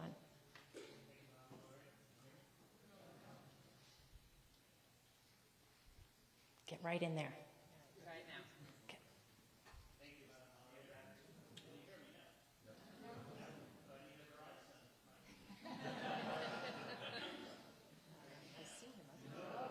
Do you want to come to the podium real quick? Can you come to the podium? Sorry. They're running, but by the time they get down here, you'd be at the podium already, so thank you. Thank you, Madam Moderator. Town meeting members, I rise in support of the Planning Board's request. I have a problem with what FinCom just said, that Planning Board should go ask for the reserve fund money. FinCom is an appointed body that does not set policy. Town meeting is an elected body that has to make appropriations. This is an expected expense, and it is town meeting to appropriate that money or to not appropriate that money. It is not up to FinCom to make decisions on things that we knew were coming. The reserve fund is there for emergency. The reserve fund is because we can't pay a bill, and instead of calling a special town meeting, we have this reserve fund. So we're talking about $53,000, something like that, right? We're expecting, well, according to FinCom, we're expecting $1.4 million in reversions. So even if we spend this $53,000, our reserves would still go up. And 1.4 is actually a very conservative number. Last year, FinCom told us that our reserves were going to go down. They expected $1.4 million. We got $7.2 million in reversions. In 6 weeks, they failed to account for $5.8 million. Okay? From May 1st to June 30th, FinCom failed to account for $5.8 million last year. So this request is less than 1% of that $5.8 million. So, and it's for 2 projects that are very much worthwhile. And it's our responsibility to say, yes, we want to improve Main Street. Yes, we want to improve Halton. And this is small money to do that. Thank you. Further on the question? The question is the motion to amend. Thank you, Madam Moderator. Dorothy Simboli, Precinct 6. So I just have a comment on this. I attended the Winchester, Holton, Cross, Swanton community meeting. I think this was maybe back in March. It had a woefully low turnout. I don't believe that there was a separate invitation that went to the members of this town meeting. At the end of the meeting, it included a survey, so there were multiple questions like, what do you envision for this area? And at the end of the community meeting, the survey, the respondents to the survey were pretty much divided. And the consultant even acknowledged, it looks like we're kind of split here. We're going to have to look into this some more in terms of what those 44 participants wanted to see happen to Holton Cross Street. This is nowhere near the finish line. This kind of stumbled and tripped coming out of the gate. I support FinCom's proposal that we defer any further money spent on this until we get a new town planner and we understand where we are with the MBTA requirements with regard to North Main Street. Town meeting members, the town clerk did distribute the invitation to that. She whispered it in my ear, so I just want to make sure to check your emails. Further on the question? Madam Moderator, George Snell, Precinct 2. $50,000 isn't a lot of money to add to a budget, but if you take last year's $50,000, that's $100,000, and you ask, who's getting this money? So I assume it's the Metropolitan Community Planning Commission gets some of it. I mean, on this cross street rezoning, I happen to be one of the people who are going to get hurt by this rezoning. I can't ask a question. I've asked questions and I don't get any answers. Who wants this land rezoned? There's 4 parcels of land. 4 parcels of land. When I asked the council at the meeting, the planning council, how many parcels there were, he said 12. Well, maybe there's 12 businesses, or maybe I'm not seeing something. But I see 4 landowners right in a row on Cross Street. And they're the only ones there talking about rezoning. And for $100,000, I can do a lot better than that. Thank you. Further on the question? Thank you, Madam Moderator. Samantha Allison, Precinct 3. I rise with a comment and also a question through you to the town manager. First, I want to echo Mr. Goluboff's remarks about the use of the reserve fund transfer. As a former FinCom member myself, Mass state laws, the FinCom chair actually showed it up at the top.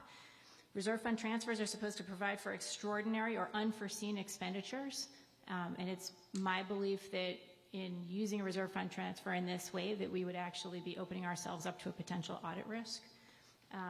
In addition, the Finance Committee's own purple booklet on page 29 states that these are for one-time unexpected expenses that individual departments incur during the fiscal year.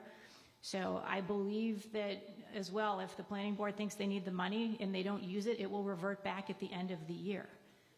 I also wanted to comment on waiting for a new town planner. The town planner acts at the direction of the planning board. And so the idea that we're going to pause everything happening in town right now and wait until we can hire someone, I think is a bit misplaced.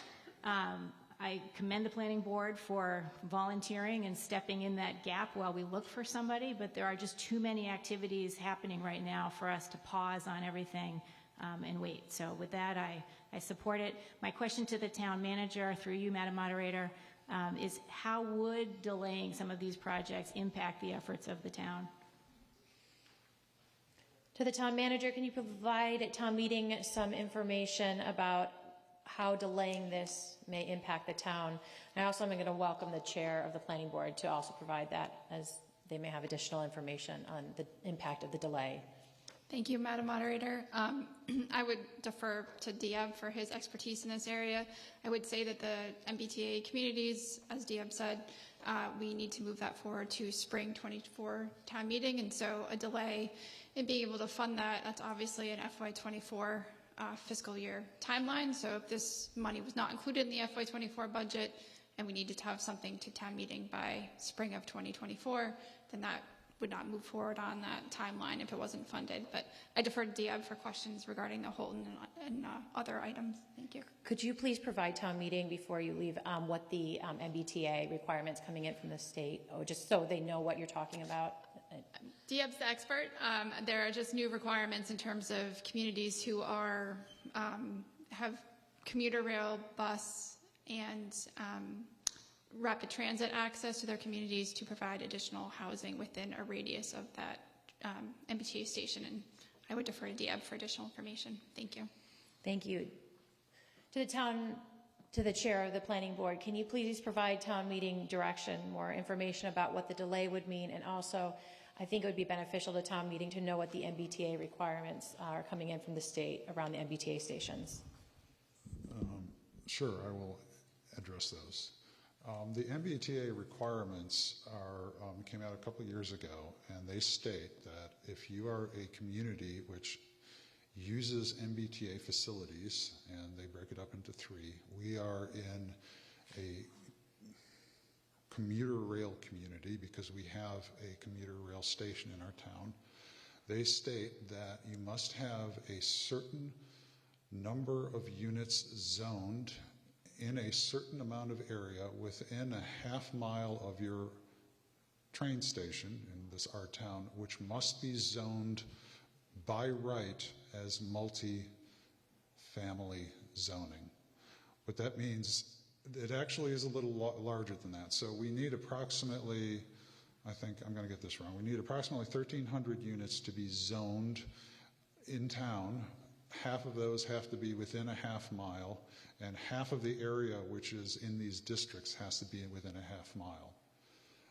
So we can count existing multi-family units in that zoning, so it's not like we have to create a whole bunch of new housing. We can count what we have.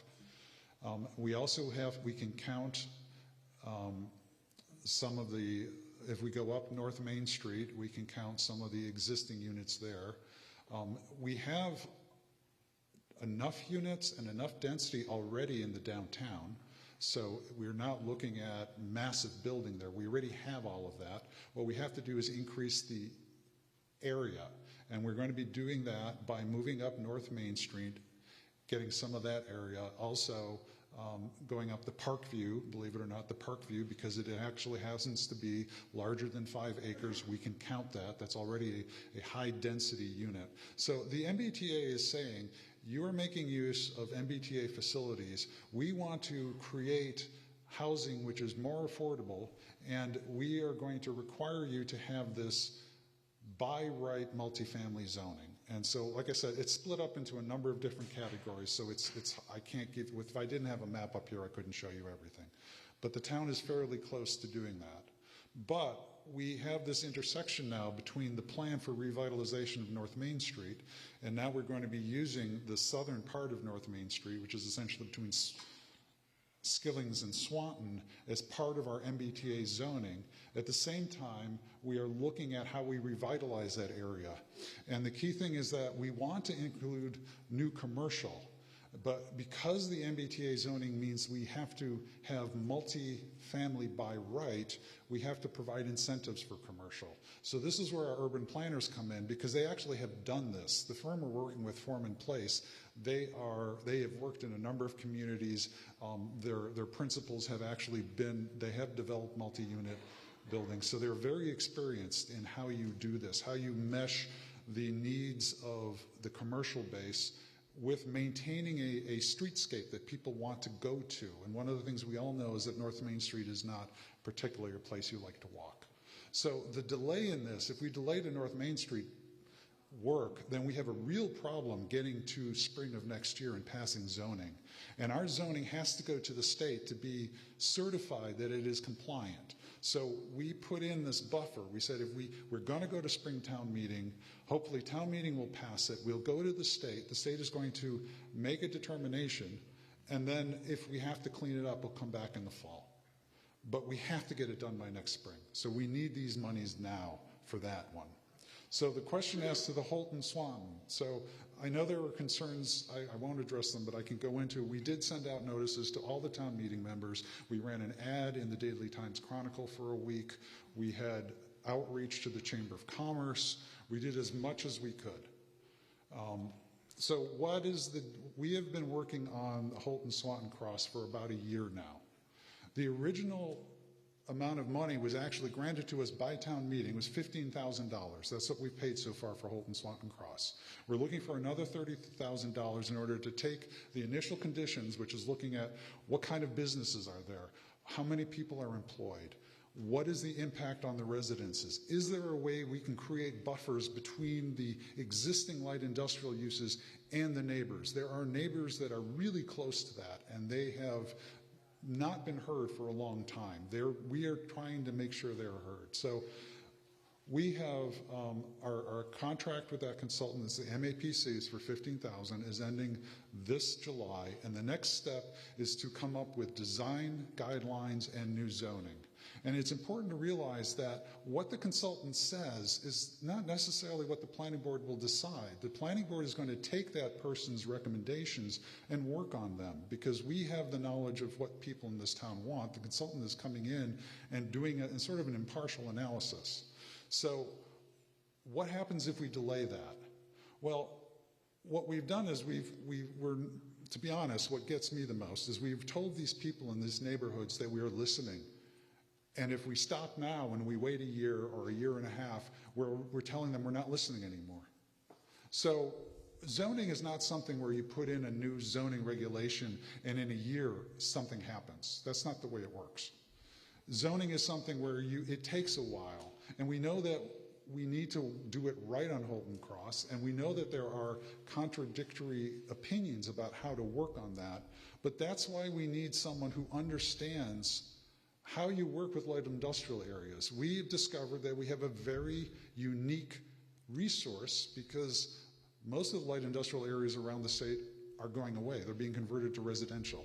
Mr. Jarius, I'm sorry. your time's up, but I think you answered the question, so I'm going to move on to the next town meeting member. Jackie Welch, Precinct 5, former planning board member and former chair. Thank you, Mr. Goluboff, for your comments, which I think were really enlightening to town meeting. Thank you so much, Mr. Jarius and the planning board for all your dedication and hard work. And your last comments, I think, were really informative to town meeting. Two things really quickly. I know it's getting late. One, I just wanted to remind town meeting that the planning board is a group of volunteers. They all have different expertise and experience, but they try really hard, and they're dealing with a labyrinth of different kind of areas of expertise. So I think ultimately, at least theoretically, any project or zoning is better if it's been informed, at least in part, by consultants and experts, as Mr. Jarius was just articulating. But second of all, I wanted to take the opportunity to remind the planning board of all of the planning board, and also town meeting, to always remind the planning board of what Mr. Jarius just said and what Mr. Snell, I think his name is, town meeting member, that the consultants are just that. They don't make the decisions. Planning board makes the decision. Planning board is elected. They can obviously be replaced by the voters, and it's up to the residents to try to make sure that their voice is heard to the planning board. And I think Mr. Jarius obviously just articulated that balance, which is really important. So I'm definitely in favor of this article. I think that this is really tricky work that planning board is doing, and as long as it always keeps that perspective that the consultants are only providing that limited input, and then it's ultimately all these decisions are up to the planning board because they were elected to be in that position. I'll just also remind planning board that they don't have to always use the same consultants. They should actually be very picky in who they choose, and they should probably choose a variety of different consultants so they get a different voice. Thank you so much.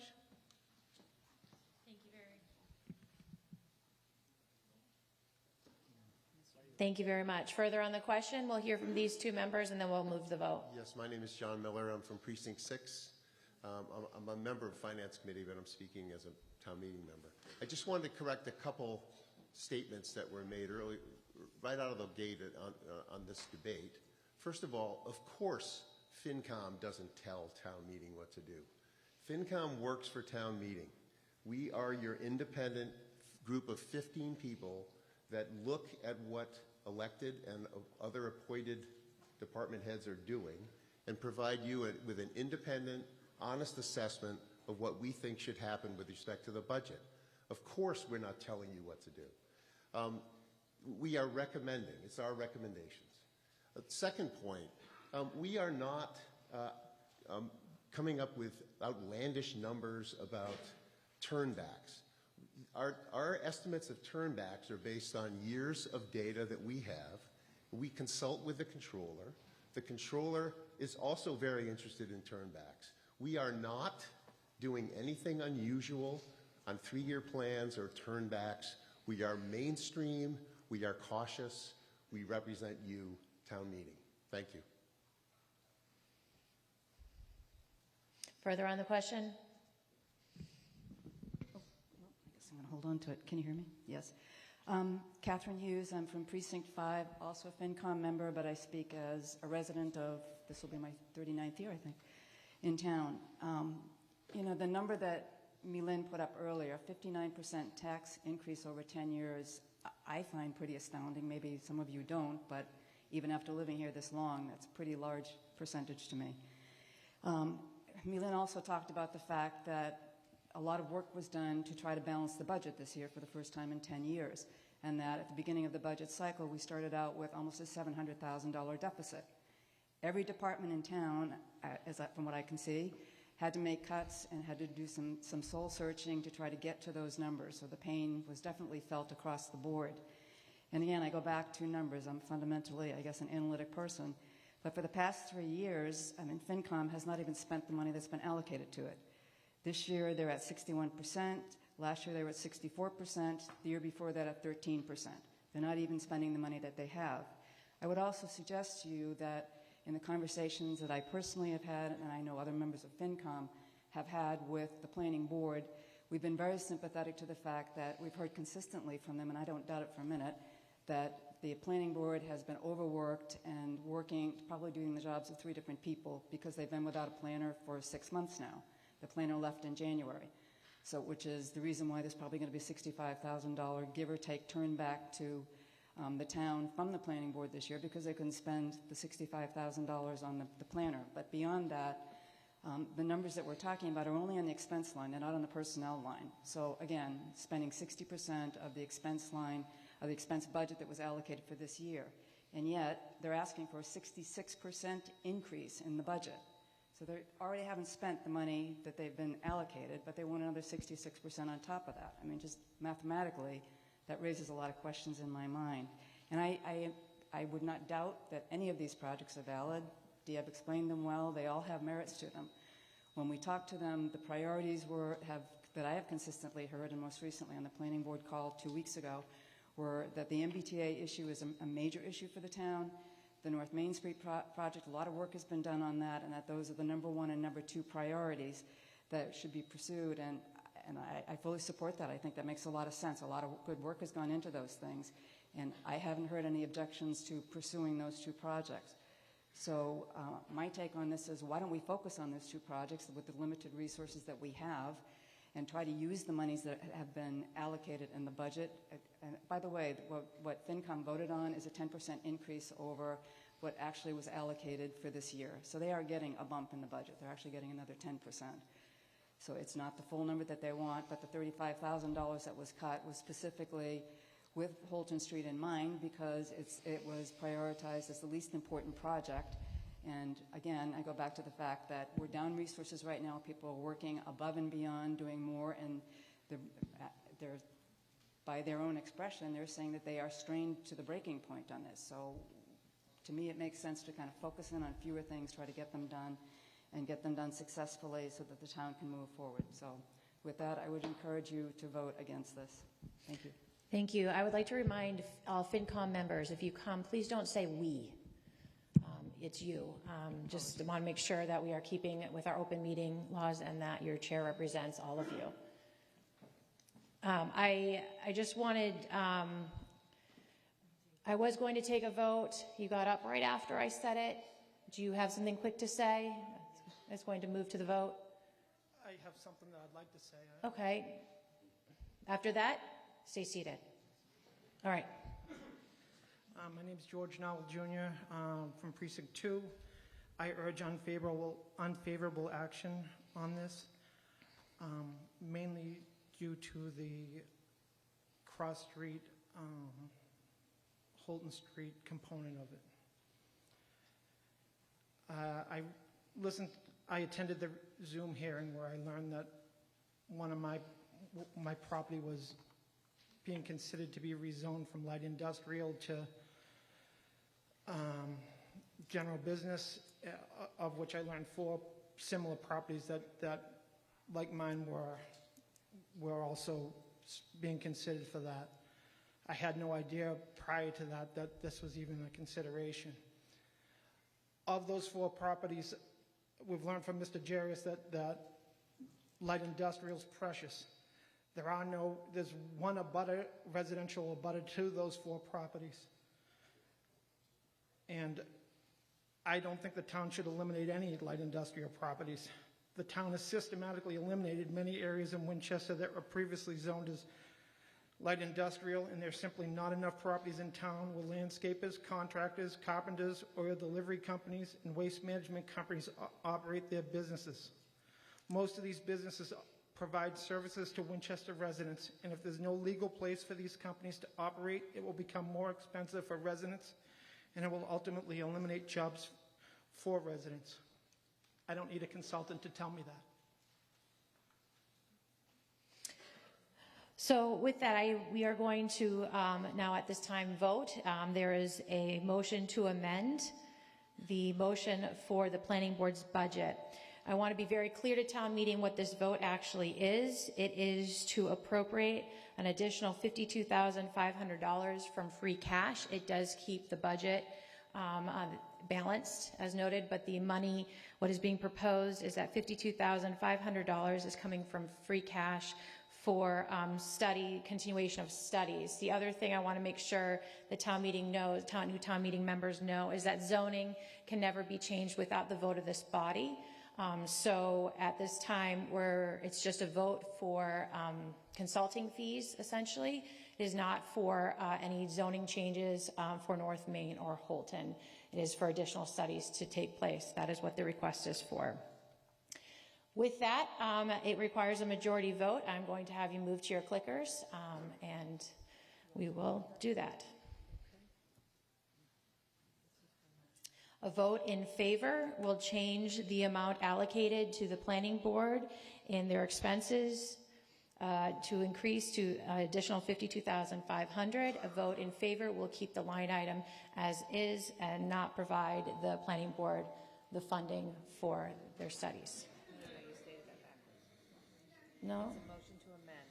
And if you vote in favor, you will increase the planning board's expenses by $52,500 for their studies. And if you vote not in favor, you do not give them the increase of $52,500 from free cash. The light is on. Yes is to support the amendment. A no is to not support the amendment.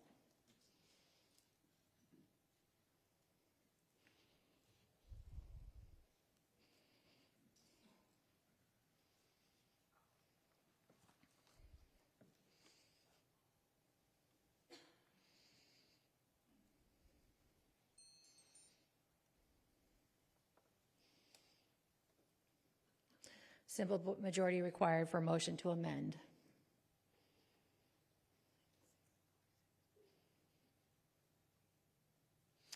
There are 94 in the affirmative and 46 in the negative. I will pull up the screen. My apologies. There are 94 in the affirmative, 46 in the negative. The affirmative has it, and the motion passes. Returning back to the planning board's motion as amended. Planning Board account number 1420, $210,024, of which $121,624 is for personal services and $88,400 for expenses, with additional $52,500 to be funded from free cash. This requires a simple majority. All those in favor? All those opposed? The ayes have it unanimously. Moving on. Let me sit down and get closer to my yellow sheet. It's small. I've got that. There were some, okay. Thank you. It was not unanimous, but it did still pass. It is moved and seconded. We're going to number 13. It is moved and seconded that $540,000 be appropriated from 1510 legal with $540,000 for expenses. Any questions or comments? Seeing none rise, all those in favor? All those opposed? Motion passes. Moving on to 14. It is moved and seconded that $250,633 be appropriated to 1520 Human Resources, where $226,733 is for personal services, $23,900 is for expenses. Any questions or comments? Seeing none rise, all those in favor? All those opposed? The ayes have it, and the motion passes. Moving on. It is moved and seconded that $814,536 be appropriated to 1530 Information Technology, where $230,331 is for personal services, $562,205 is for expenses, and $22,000 is for equipment. Any questions or comments? Seeing no one rise, all those in favor? All those opposed? The ayes have it, and the motion passes. Moving on to 16. It is moved and seconded that $163,750 be appropriated to 1540 General Services, which $163,750 is for expenses. Seeing none rise, all those in favor? All those opposed? The ayes have it, and the motion passes. Moving on to the town clerk. It is moved and seconded that $556,717 is appropriated to 1610 Town Clerk, for $430,167 for personal services, $126,530 for expenses. Any questions or comments? All those in favor? All those opposed? Motion passes. At this time, to save time, I'm going to go through and I'm going to group them together here forward by the general categories. Next, we have the culture and recreation. It is moved and seconded at $2,332,007 is appropriated to the culture and recreation category, with $1,816,333 from personal services, $495,674 for expenses, and $20,000 for equipment. Any questions or comments?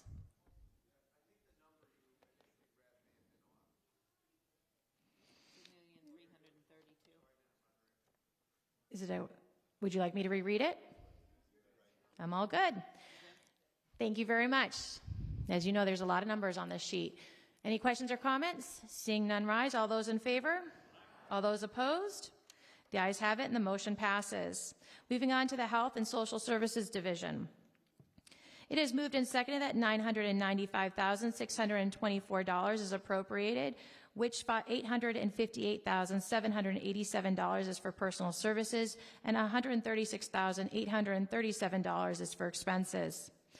Any questions or comments? All those in favor? All those opposed? Motion passes. Moving on to public safety. I do know that there's a couple questions coming in under this category, but I am going to try to take it as one. If needed, we will split it. For public safety, it is moved and seconded that $13,296,119 is appropriated, where $12,446,213 is for personal services, $670,006 is for expenses, and $179,900 is for equipment, where $77,000 is from the parking meter fund for the police department 2110. There's a question. Is there a runner? Sorry, Mr. Deering. And I'll get a drink of water. Thank you.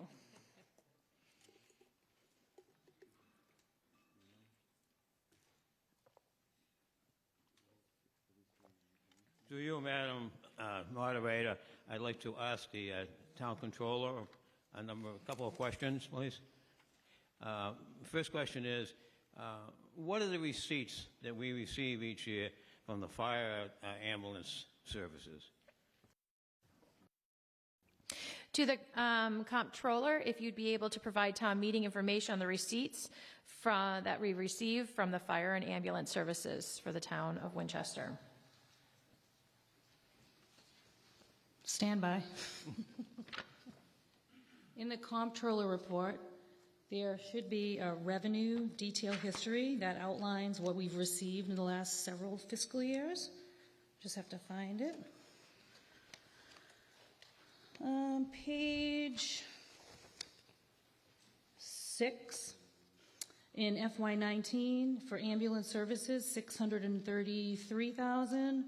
In 20, $651,000. 21, $682,000. FY22, $799,000. And so far this year, year to date, this is through March, $638,000.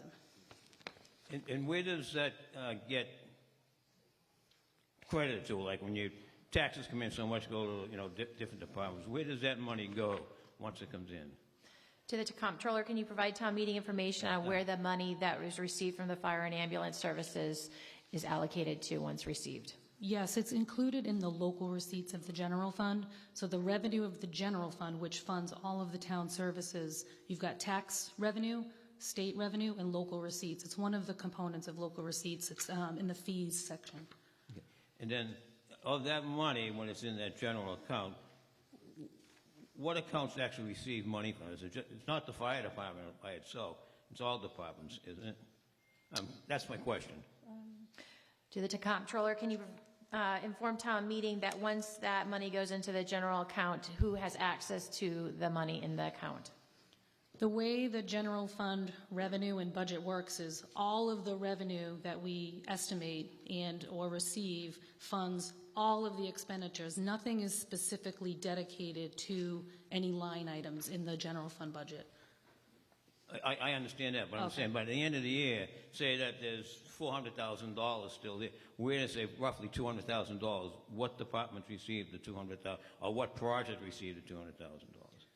It doesn't. What happens is if you've got estimated revenues, say your revenues come in higher than actual, I think that's what you mean. Say you received 800 instead of 600 of an estimate, it would just flow down to the bottom line of the general fund and undesignated fund balance and be certified as part of the free cash. Okay, so it's like part of the reserve. All right, thank you. One last question to town council. I understand that there's a law that says that you cannot charge more for a service than what it costs. Is that true? To town council, can you provide information on the law regarding fees? I believe is what you're asking for, is the fee law regarding the fees and if they equal the cost of the services rendered.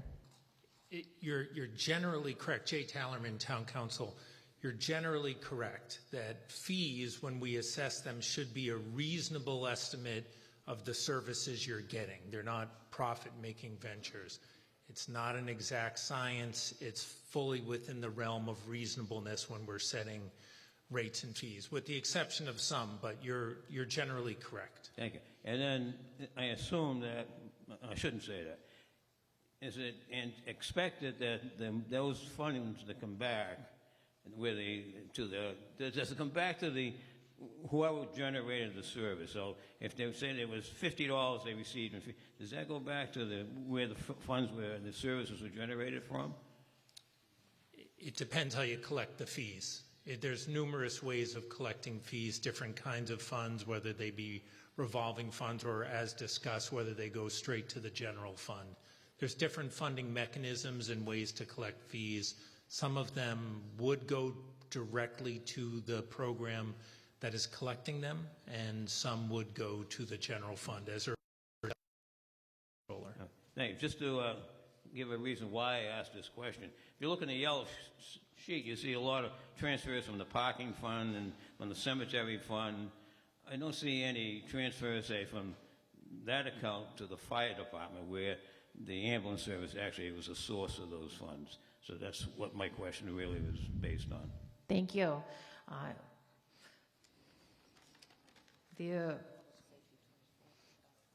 Any other questions or comments on the public safety? Seeing no one rise, all those in favor? All those opposed? The motion passes. Moving on to the Department of Public Works. It is moved and seconded that $9,322,633 be allocated, with $5,803,140 going to personnel services, $3,474,993 going to expenses, and $44,500 going to equipment, with $70,000 coming from the Cemetery Perpetual Care Fund and $13,000 from the Parking Meter Fund for the 4100 Department of Public Works. Any questions or comments? Seeing none rise. All those in favor? All those opposed? The motion passes. Moving on to education, I am going to separate this into two motions, the 29 and 30. It is moved and seconded that $63,194,386 be allocated to 3110 education, with $63,194,386 be allocated to expenses. As a reminder, town meeting members, with the education budget, we are only allowed to vote a specific number. However, questions and comments related to the expenses of this line item are open for your opportunity. Any questions or comments on the school budget? Seeing none, rise. All those in favor? Aye. All those opposed? Motion passes. Moving onward to the vocational education budget, which is line 30, motion 30. It is moved and seconded that $387,744 be allocated to 3610 vocational education, with $387,744 allocated to expenses. Any questions or comments? Seeing none, rise. All those in favor? All those opposed? Motion passes. And we will take undistributed altogether. It is moved and seconded that $24,940,997 be allocated to the undistributed category, with $24,940,997 being appropriated for expenses. Any questions or comments? All those in favor? All those opposed? Motion passes. Moving on to funded debt, it requires a 2/3 vote. I will be going and doing it by voice. If it does not sound like 2/3, we will be going to our clickers. We're going to do it all as one. Under funded debt, it is moved and seconded that $13,486,498 be appropriated, with $13,486,498 to expenses, with $603,480 from Capital Stabilization Fund, $1,536,720 from Building Stabilization Fund. Those two are being allocated to the 7110 funded debt principal, and $140,739 from Capital Stabilization Fund, and $271,737 from Building Stabilization Fund, with those two being allocated to 7120 funded debt interest. Any questions or comments? Seeing none, rise. All those in favor? All those opposed? Motion passes with over 2/3. That concludes our operating budget. We will now be moving to the capital budget motions. On the back side.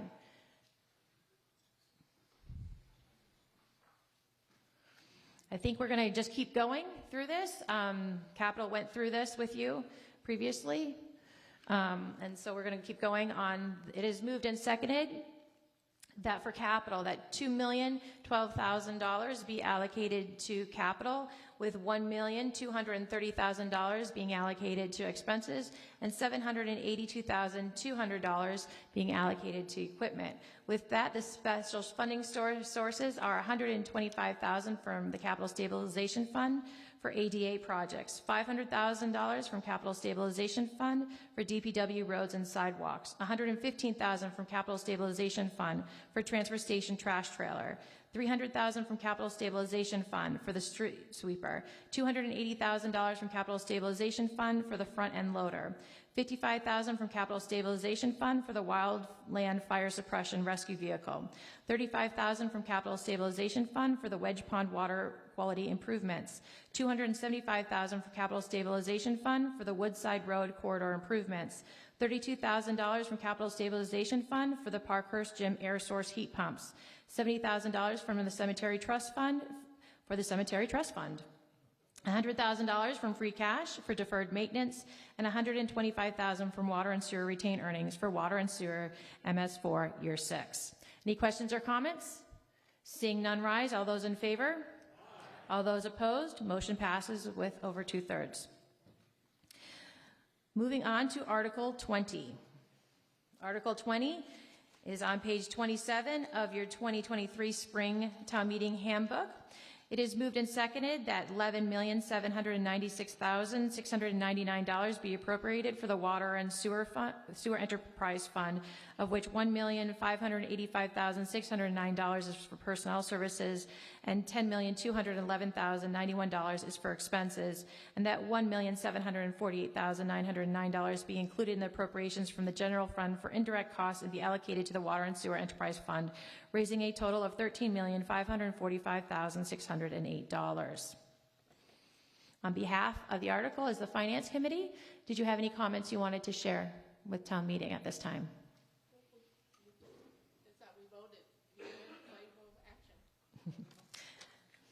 FinCom voted unanimous in favorable action. Any questions or comments from town meeting? Seeing none rise, it requires a majority vote. All those in favor? All those opposed? Motion passes.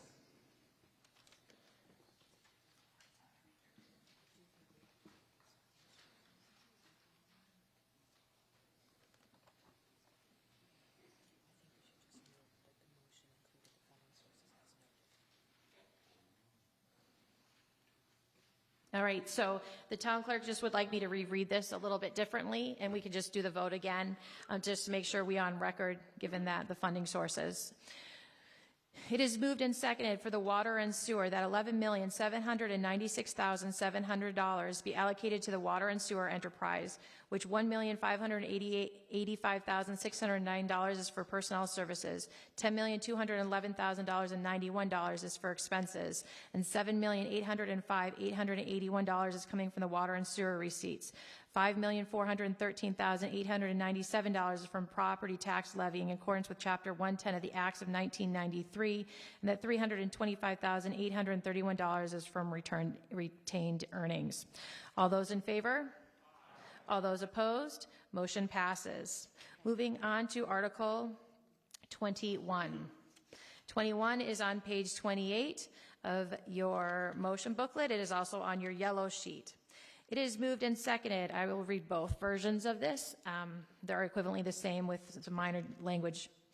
It is moved and seconded that $2,237,770 be appropriated for the Recreation Enterprise Fund, of which $1,487,924 is for personal services and $749,846 is for expenses, and that $382,431 be included in the appropriations from the General Fund for indirect costs be allocated to the Recreation Enterprise Fund, raising a total of $2,620,201.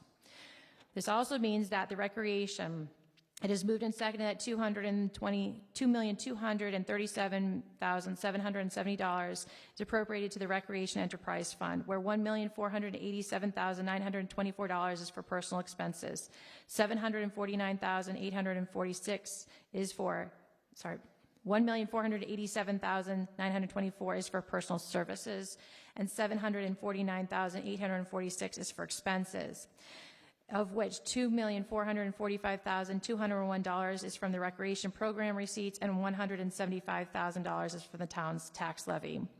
All those in favor? All those opposed? Motion passes. Thank you very much. Give us 1 minute to just reset. That concludes your yellow sheet.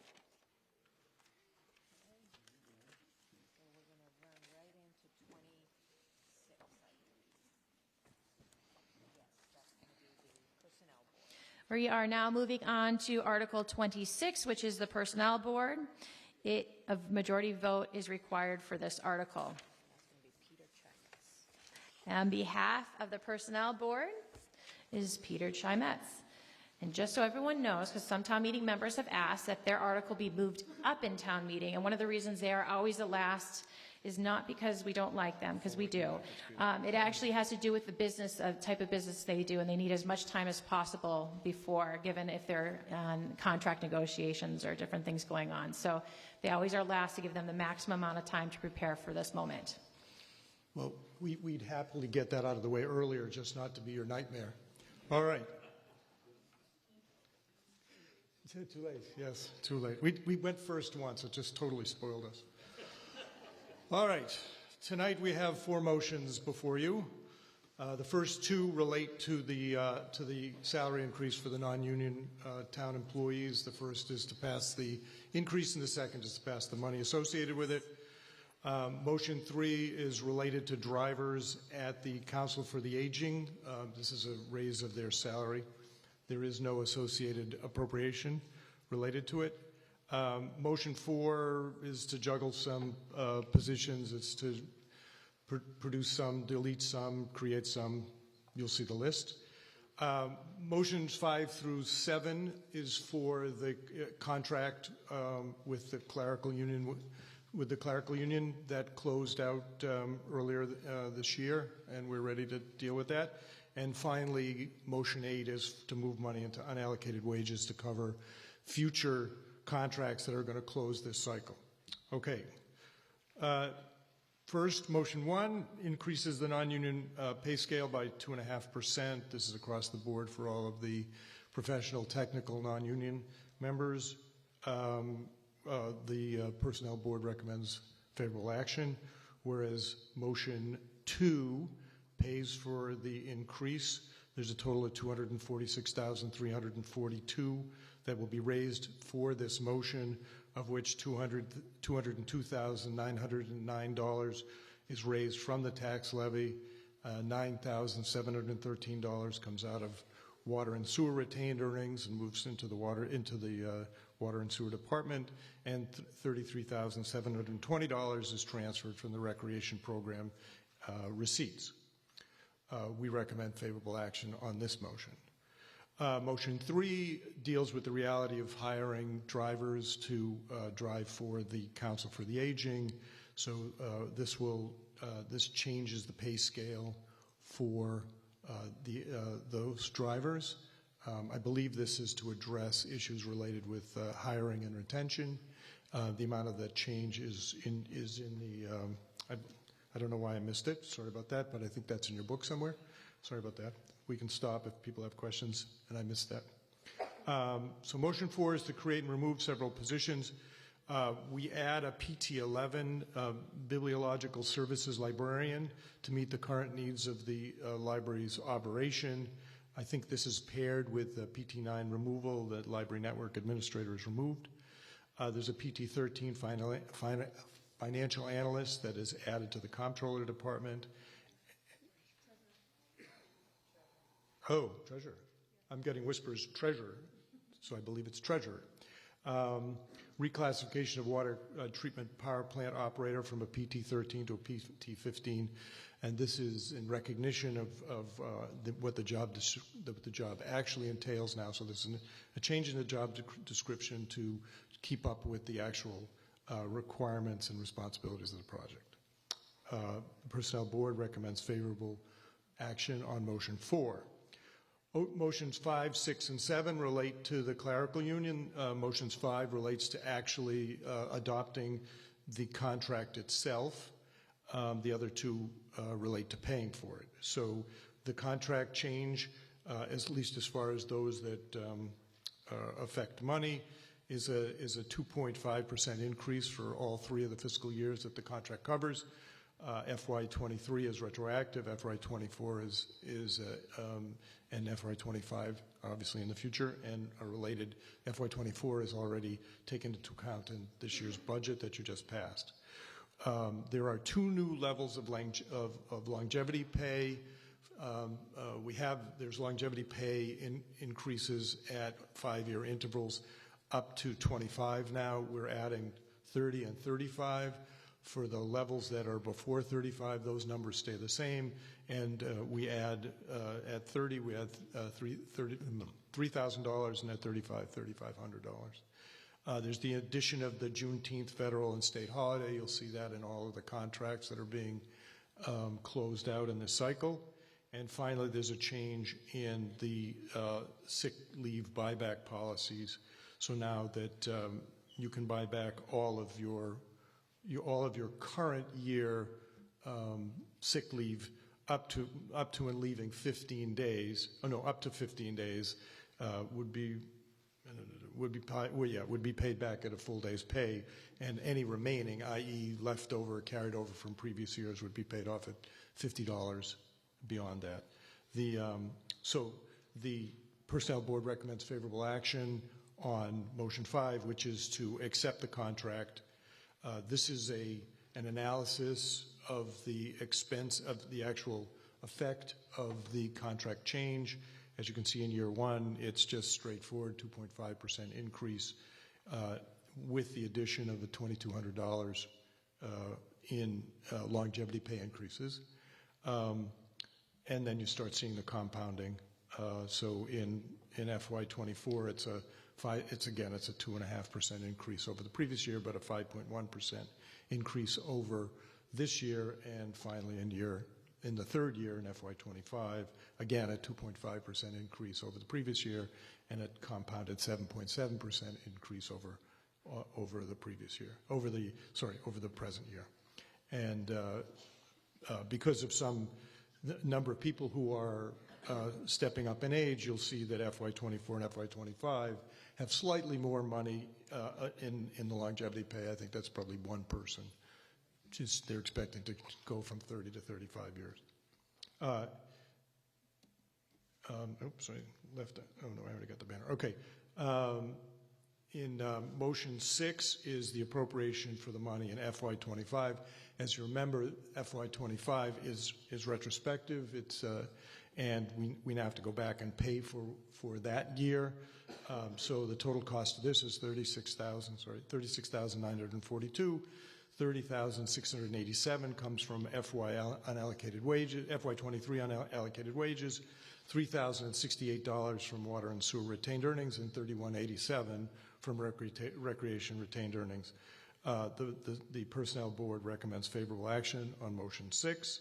Motion 7 is the appropriation into this year's money. The total cost of the appropriation of this appropriation is $72,096, of which $59,518 shall be raised from the tax levy, $6,137 from water and sewer retained earnings, and $6,441 from the recreation receipts. Again, Personnel Board recommends favorable action on motion 7. Finally, motion 8. Motion 8 recognizes the fact that not all of the contracts have been settled, and therefore there will be monies that we need to pay for this year that in retrospect for contracts that are closed out in the future. So the town has decided to raise $334,745 and appropriate it into the FY unallocated wage fund to use and cover the costs of future contracts. The Personnel Board recommends favorable action on motion 8. And that's it. And that's what's between us and home.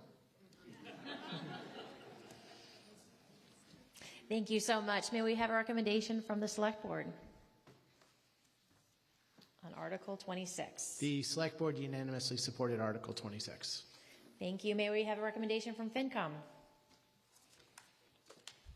FinCom voted unanimous favorable action for Article 26.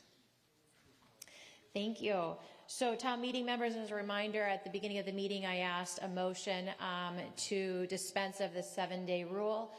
So you all received this packet when you came in. This is where the motions are being read from. To help expedite the time, I am going to actually reference this as part of me reading in the motions. And the pages aren't numbered, so I am going to reference the numbers with the front cover being number 1, just to make it clearly state what the numbers that are being referenced in each motion. It requires a majority vote for each motion. We will be starting with motion number 1.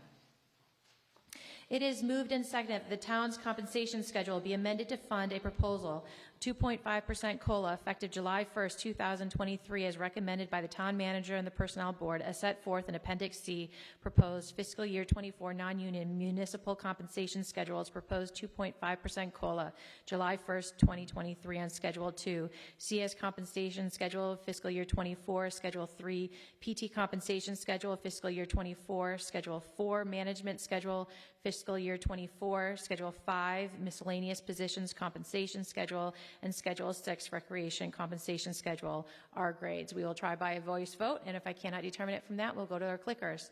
All those in favor? All those opposed? Motion passes unanimously.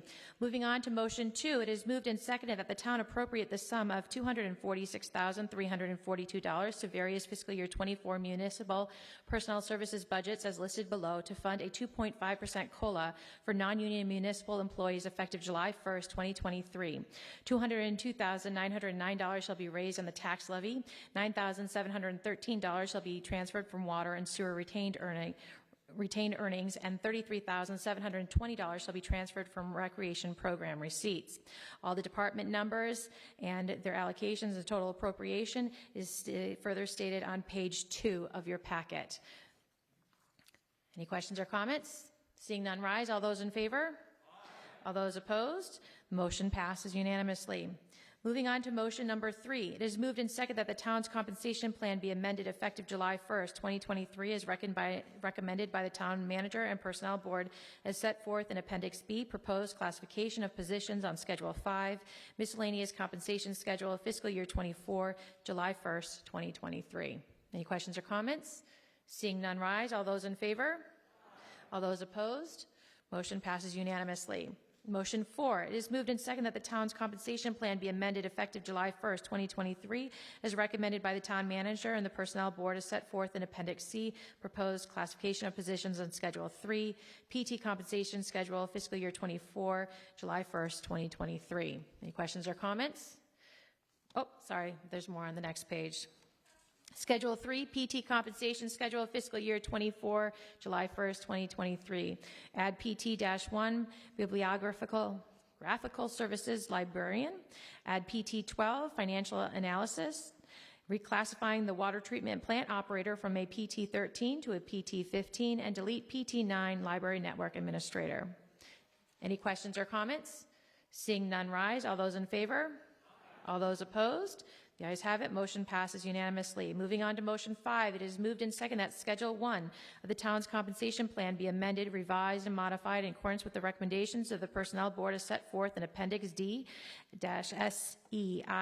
888, clerical union wage adjustments for fiscal year 23, fiscal year 24, and fiscal year 25, and pursuant to a Memorandum of Understanding, MOU, reached between the Select Board and the Winchester Clerical Union, SEIU Local 888, dated March 23rd, 2023. Any questions or comments?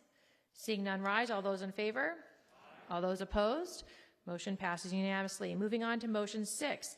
It is moved and seconded that the town appropriate the sum of $36,942 to various fiscal year 23 municipal personnel service budgets as listed in your handout on page 3 to fund wage increases for employees of the Winchester Clerical Union effective July 1st, 2022. $30,687 shall be transferred from fiscal year 23 unallocated wage account 0312551. $3,068 shall be transferred from the water and sewer retained earnings, and $3,187 shall be transferred from recreation retained earnings. Any questions or comments? Seeing none, rise. All those in favor? All those opposed? The ayes have it. And the motion passes. It is moved and seconded that the town raise and appropriate the sum of $72,096 to various fiscal year 24 municipal personnel service budgets as listed in your handout on page 3 to fund wages for employees of the Winchester Clerical Union. $59,518 shall be raised on the tax levy.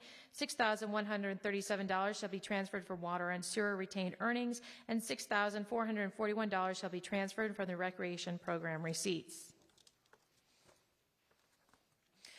The list is not only just on page 3, it continues on to page 4 with a total appropriation of the $72,096.